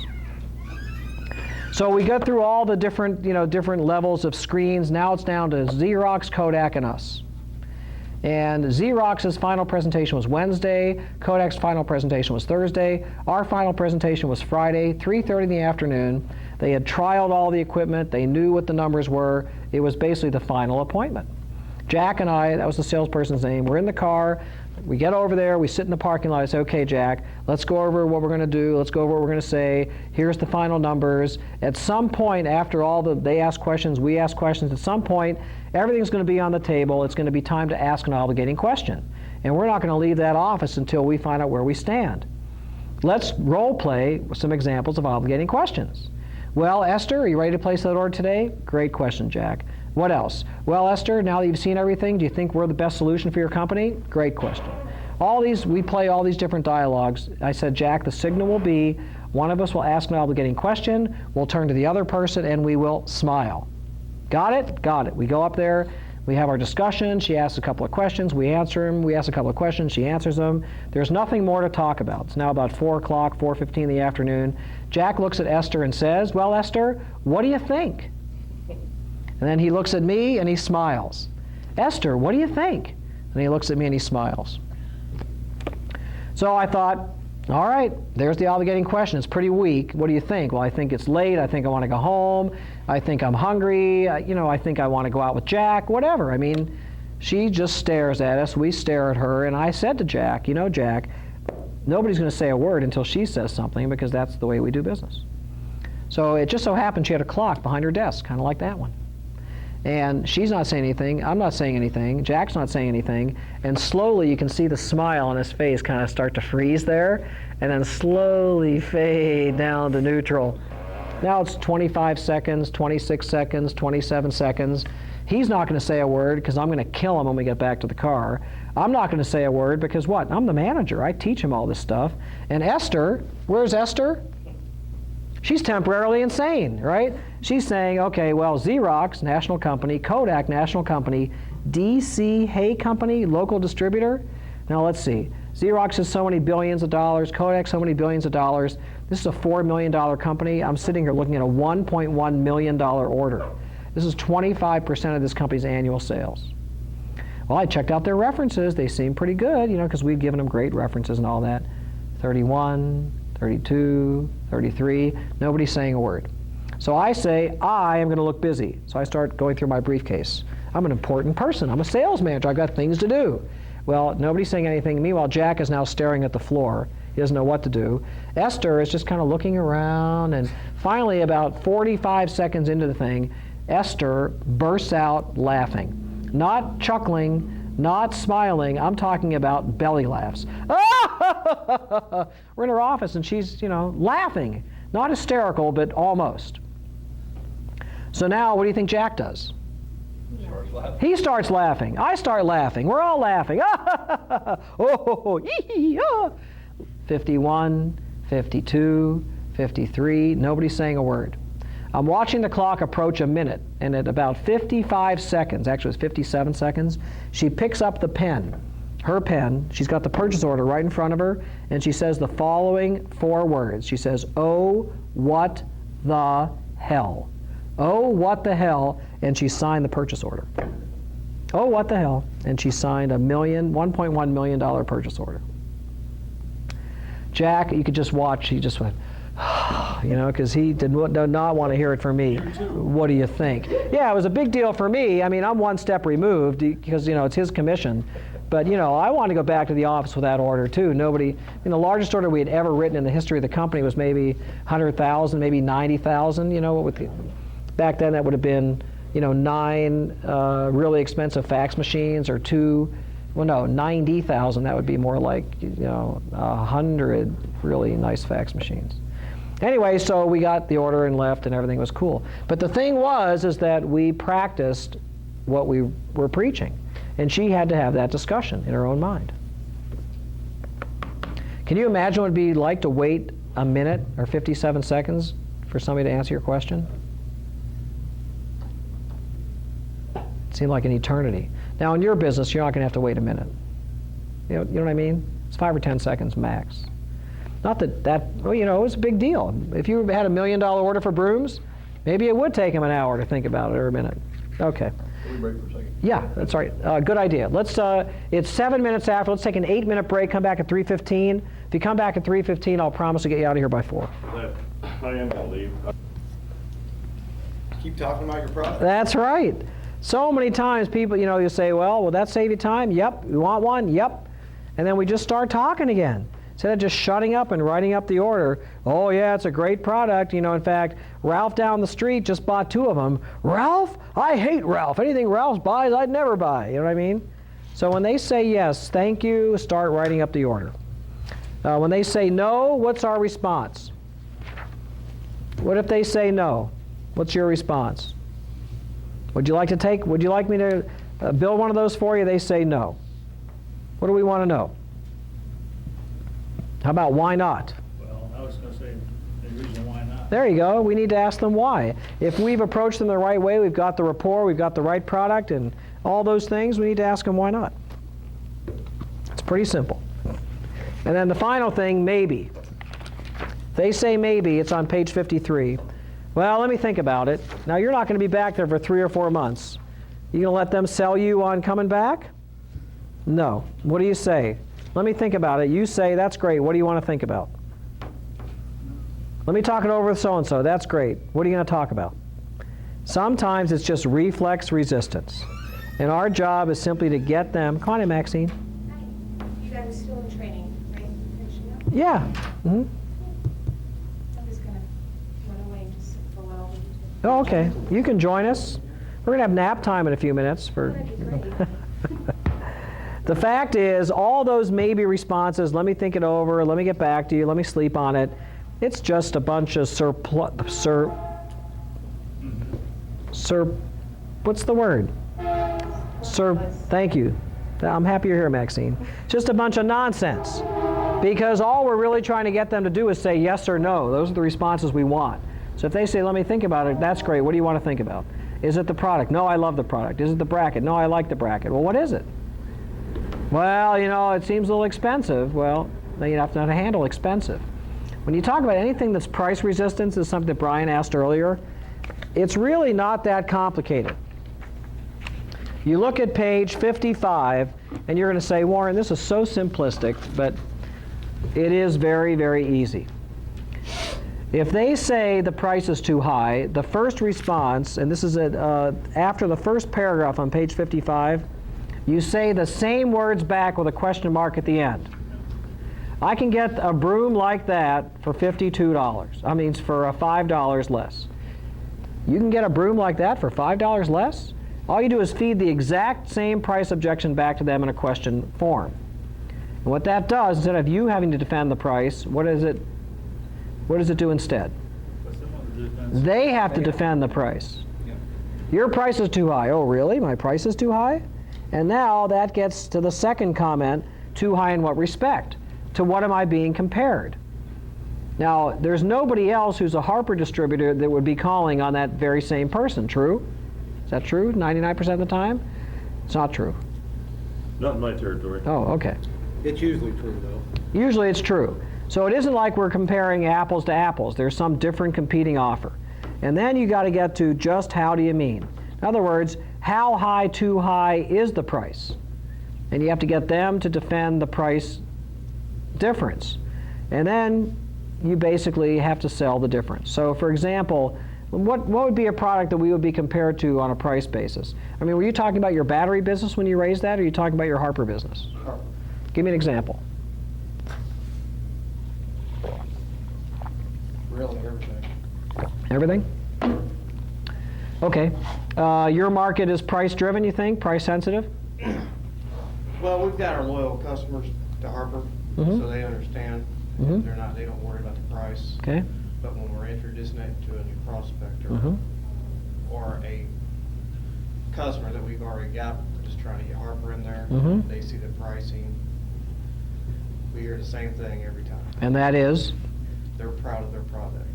They're proud of their product. Yeah, I've And heard then, objection before. okay, and then how do you handle it? We are. Right. Boy, they're awfully proud of that. Yes. $1 broom. And then how do you respond, Sean, when you hear that? I never hear it because of the way and I'm not saying you're doing anything wrong, I don't know your business. Well, I model. just say, yes, they are. Well, and that's excellent. Yeah, yes they are, and we're quite proud to represent them. And then they say, well, what I mean is that price seems awfully high. Oh, really? That price seems awfully high? And then they'll say, yeah, I can get a blah, blah, blah for $20, and that's a $40 product. You know what? If they're the same and you can get that for 20 bucks, you should buy it. Now, let me show you the difference in why this one's 40 bucks. And now you compare what they have to what you're offering, and you show them that not only is it twice the price, you're getting 4 times the broom. So you're actually saving money long term. How is that? And then you go through the features and benefits again. When you get that, are you actually, like when you say you want to introduce, Harper to one of your customers, do you walk in with the broom and let them try it and use it? No, I've never done the trial. Okay. Let's see what happens if you use the techniques that we're talking about today. You walk with the broom, you let them use the broom, bring them back, give them a trial or a demo, and see if they don't say to you, hey, you know what? Yeah, they're proud of their product, but they have a darn good right to be, and now I see why it's more. How many customers do you guys have, right? Roughly? About 500. About 500? Oh, it'd be too rough to when you're trying to get into a new customer, just give them the broom and let them run it for a while and see what they think of it. Mm-hmm. Absolutely. And then the next time you're back there, if they like it, sell it to them. If they don't like it, well, take it away. Right. A lot of people, when we were on the phone talking to the DAC, the Distributor Advisory Council, a lot of people get established in accounts by doing that. And they just say, hey, look, you think it's a lot of money? Here's what I want you to do, try it out. And many of these guys can't pry it out of their hands when they come back to get it. They want to buy it. Yeah. Topper talked about that. Dennis talked about that. Yep. Dennis's dad built his business in the 1950s that way. Just giving it away. The blind were everywhere. Mhm. You couldn't compete with them on price. And, people felt an obligation to buy from them because they were supporting that industry. And he just started leaving brooms. Yep. And putting them out on trial and calling back on them a few weeks. Let them have it 2 weeks or 3 weeks or That's whatever. right. Yeah. Okay. Good. Okay, so we've covered the bulk of the knowledge in the sales process model. Now I want to go to tab number 7, building your prospecting files. The real simple aspect of what I'm talking about is managing, as it says on page 56 in the second paragraph, it's actually just one line. We have to learn how to manage what and when. So if you turn to the next page, page 57, your ability to manage your time is going to have a tremendous impact on how successful you are. So let me give you an example of managing what and when. Oh, by the way, Maxine, now that you're here, on page 48, there's a typo. It's not your fault, it's my fault. That was one of the handouts I just scribbled. And when Sean said, who can read your writing, I said Maxine and me. It says what to place on a presentation board. That should be what to place in a presentation book. Oh, we're so close. Yeah, but that's the only typo we found. That's good. Okay, managing what and when. All right, so you have 2 different types of information you need to manage. What and when. What information is alphabetical. So if you have information on Harper brushes or brooms, you put it behind H. If you have a special place for catalog, you put it behind the tab known as C for catalogs. If you represent multiple manufacturers, you've got a separate file tab for all the manufacturers you represent. Anything that can be organized alphabetically. Your prospecting files, that special book that we got you that has A to Z, that's where you keep track of your prospects and your clients. Alphabetical. Anything that can be categorized alphabetical is behind a tab or some type of file sorting system called A to Z. It's fundamental. It's basic sense. Then we look at the when side. When information is all the type of thing that you keep track of chronologically. And those are things that are timing oriented. January to December, 8 a.m. to 5 p.m., May 3rd. And the problem that we run into is that we don't recognize that this is a double entry bookkeeping system. A lot of us have what files. So you have the Harper brush file, which I have, and imagine if I was working with all the people at Harper, and this is the file of everything that we've been doing over the last several months after it's been purged. I mean, this file was gigantic just a couple of weeks ago. And so if I had a meeting and Sean said this and I said that and Topper said that and Steve said you better change that and blah, blah, blah, and I wrote all the notes in my what file, and then I said, okay, let's get together in 2 weeks, and I wrote together, let's get together again in 2 weeks and close the file, put it away, what's wrong with that? When is 2 weeks? Yeah, when? I mean, I'd have to go through every one of my files every day and look over all my notes. So that means every time you access a what file, you have to make a corresponding entry in a when file. Does everybody follow that? It's double entry bookkeeping. Yeah, so we have a day timer, right, to keep track of our time, and then we have alphabetical files to keep track of what we said to whom. And the thing we run into is you make a note in your day planner and you want to make all these notes. You know, next time I go see ABC Company, I need to talk about this. You're putting what information in a when file. If they say call me back in 3 weeks, you just flip through 3 weeks and write the name Brown. And then when you look at that the night before, why in the world do I want to talk to Brown? You go into the A to Z file, you go behind the tab B, there's Brown, there's all the information. So it's very simple. It's a double entry bookkeeping system where you manage you manage what and when in 2 separate places. You know, the only time you can get around that is if you're electronic. Is anybody in the room electronic? They use ACT, a Goldmine Maximizer type database. Okay, your what and when is synchronized for you. So if you bring up the file known as Jackson Company and make a note to call them in 2 weeks and create a to-do, it automatically puts it in the Brown file and in your file. So when you go to that contact and to click on Go to Contact, boom, it goes back to the file you need. That's fine. The computer's doing it for you. But for the rest of us, it's something where we need to manage that information. Closely aligned with that is when someone is having a conversation with you and they say, can you get me that, and let's say it's an item that we don't generally stock. Sean, give me a really oddball item that we wouldn't ever have on the truck. A 106. Yeah, what is 106? It's an unstocking item. Okay. Okay. It's a what? It's an upright broom. An upright broom, a 106. So they happen to be looking through the catalog. They say, give me a 106. I don't have any 106s. I got to order it special from the factory. They say, oh, I really want 3 of them. Make sure you bring them the next time you're here. So we write that in the what file, and now we write in the when file, we're going to be back there in 3 weeks. What's wrong with that scenario?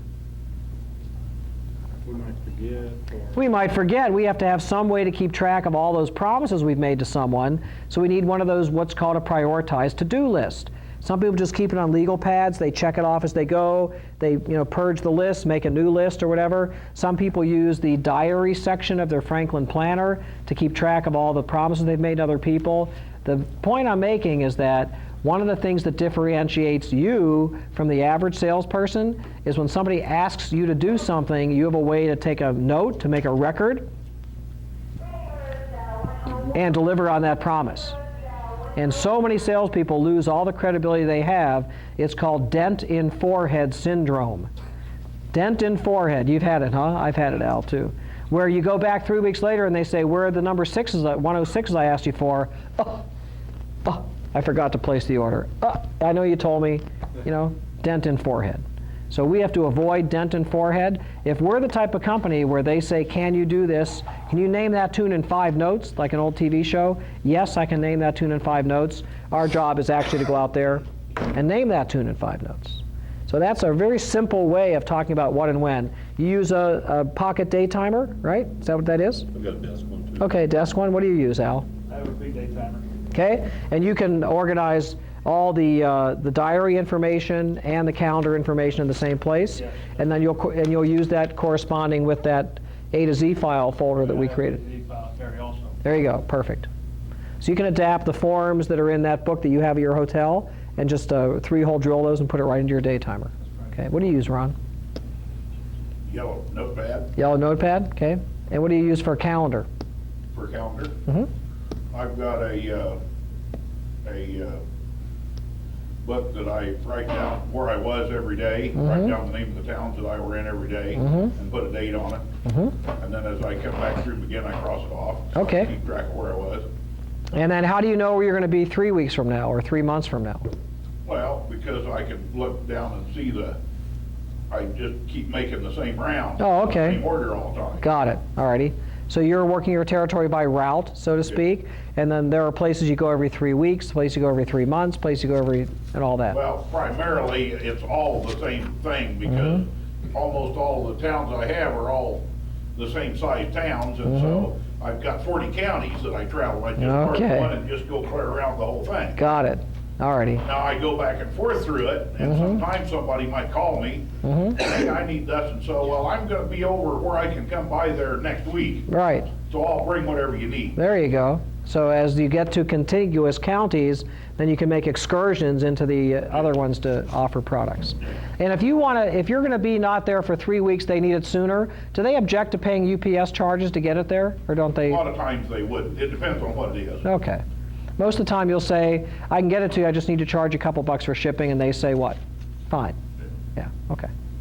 All right, and you're using either ACT, that's what I use, ACT 2000 or ACT 5.0 or something like that. The 3.0. 3.0, okay.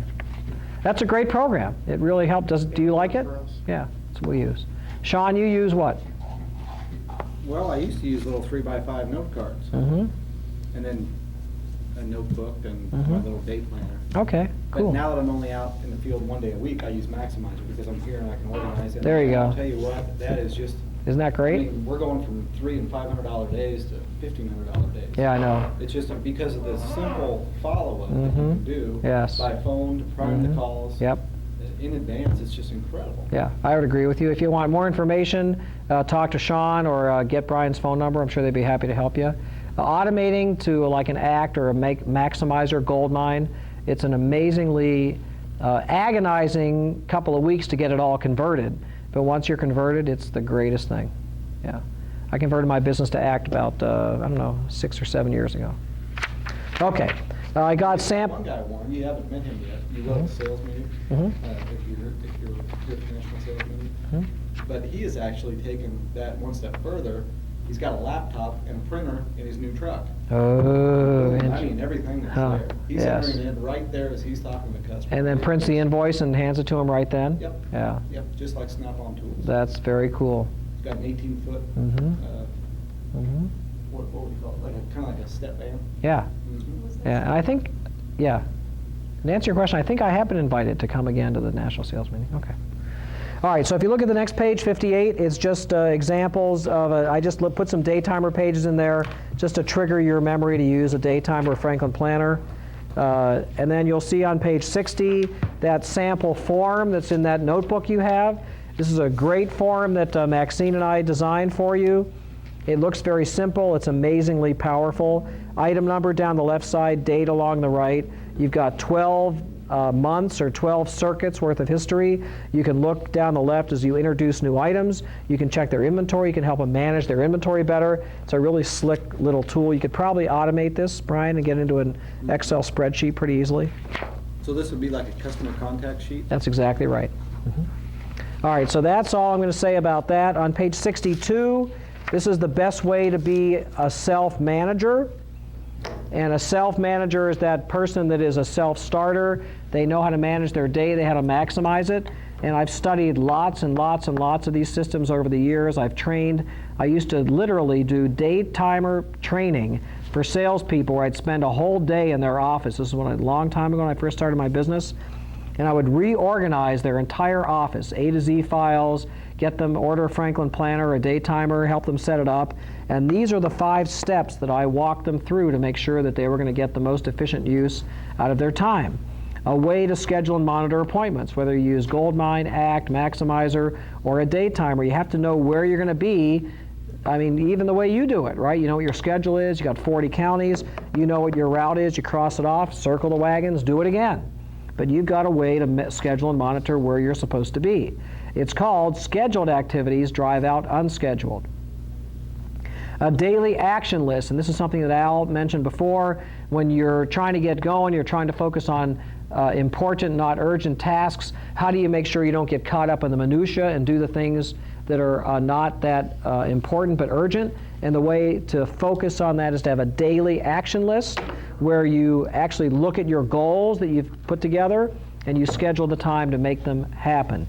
Number 3, a program for prioritizing your activities. You do an ABC prioritizing just like you do with your customer base. And if you look at my system, ACT, as you can cut by color coding, you can color code your action items. I've got red is vital, B is important, and C is if I get to it. So mine's red, blue, and black. So if I look at a day and I just look at the red ones first, right? Those are my highest priority activities. Get the red ones done, then I do the blue ones. If I have time, I get to the black ones. A procedure to note completion of tasks.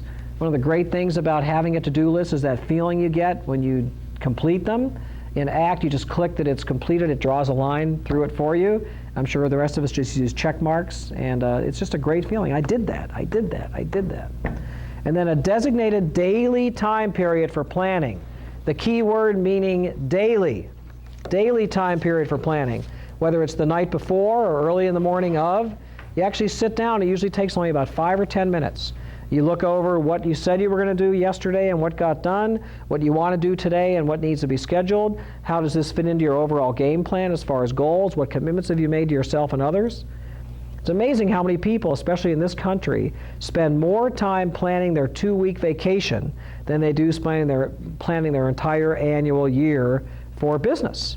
You know, think about it. If you're going away, all the logistics you take care of, you know, with your family, where you're going to go, where you're going to stay, what attractions you're going to go, what restaurants you're going to check out, what sports teams are in town, blah, blah, blah, blah, blah. And then you don't even take 5 or 10 minutes a day to plan your career. It just blows me away. You wake up and you just say, okay, where am I going today?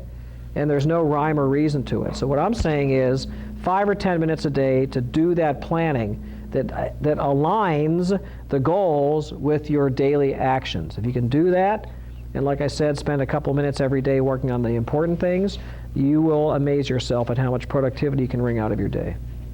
So that's all I'm going to say about that. Questions, comments? Plan your work and work your plan. That's right. Plan your work and work your plan. And the other thing that's related to that, those of us that are failing to plan are planning to fail. It's a very true statement. Actually, you know, in 1999, I retired for a while, for about 6 months, and hung out with my children, learned to horseback ride and all that. And when I got back started working again in 2000, I noticed that I was winging it a lot. I said, well, you know, I've done this, I've been in business a long time. I know what to do, I'll just do it. And my productivity and my revenue was terrible until I remembered that the things that made me what I was were the things that I wasn't doing. So I got back to doing those things that I always did before.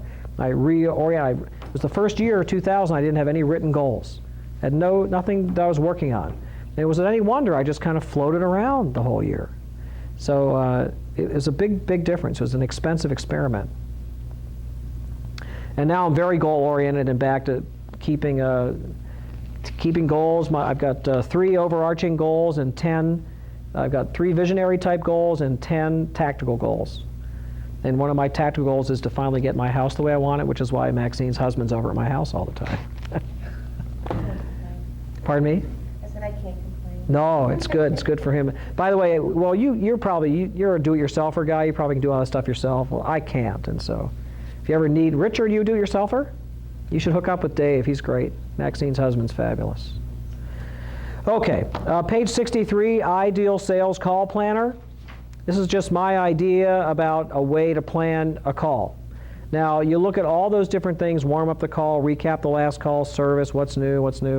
You don't have to do all those things, but you know, if you have a plan going in, earlier we talked about ECHO, every contact has an objective. All I'm asking you to do is have some type of plan. So you could reproduce this, make as many copies of this as you want, and then what is it? My key objective today is what? And then you can check off the various things necessary today. Check, check, check, check, check. Did you talk about it? Check, check, check, check, check. What's the outcome? This is called strategic account planning.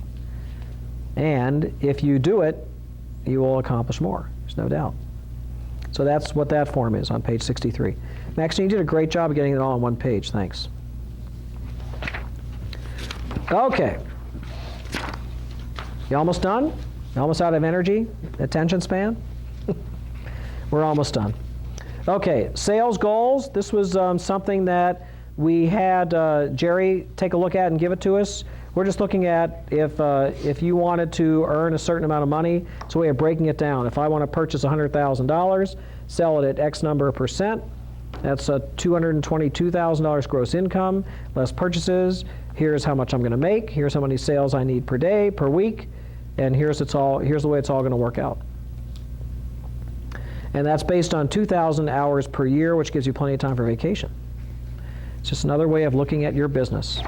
Now, the last thing we're going to do, a personal sales plan for you and your name and all that. What I want you to do is take a few minutes. Let's do this for 10 minutes. There's a number of different forms. On page 66 it says, my targeted prospecting campaigns will be. The next page is a growth strategy for current accounts or prospects. How do I intend to grow the business with these various accounts? And then planning for success is the last thing. That it starts with a goal, then it creates an action plan, and then what your first daily activity is. So what I want you to do is just working in your teams. Well, we lost Jerry, so we'll have Rick, you work with Al, and Ron, you work with Brian, and then Sean and I will float around. Just start to put pencil to paper and write down some things on page 66 and 67, and let's finish those 2 pages, and then we'll get back together and finish up. So I've got, 17 minutes to 4.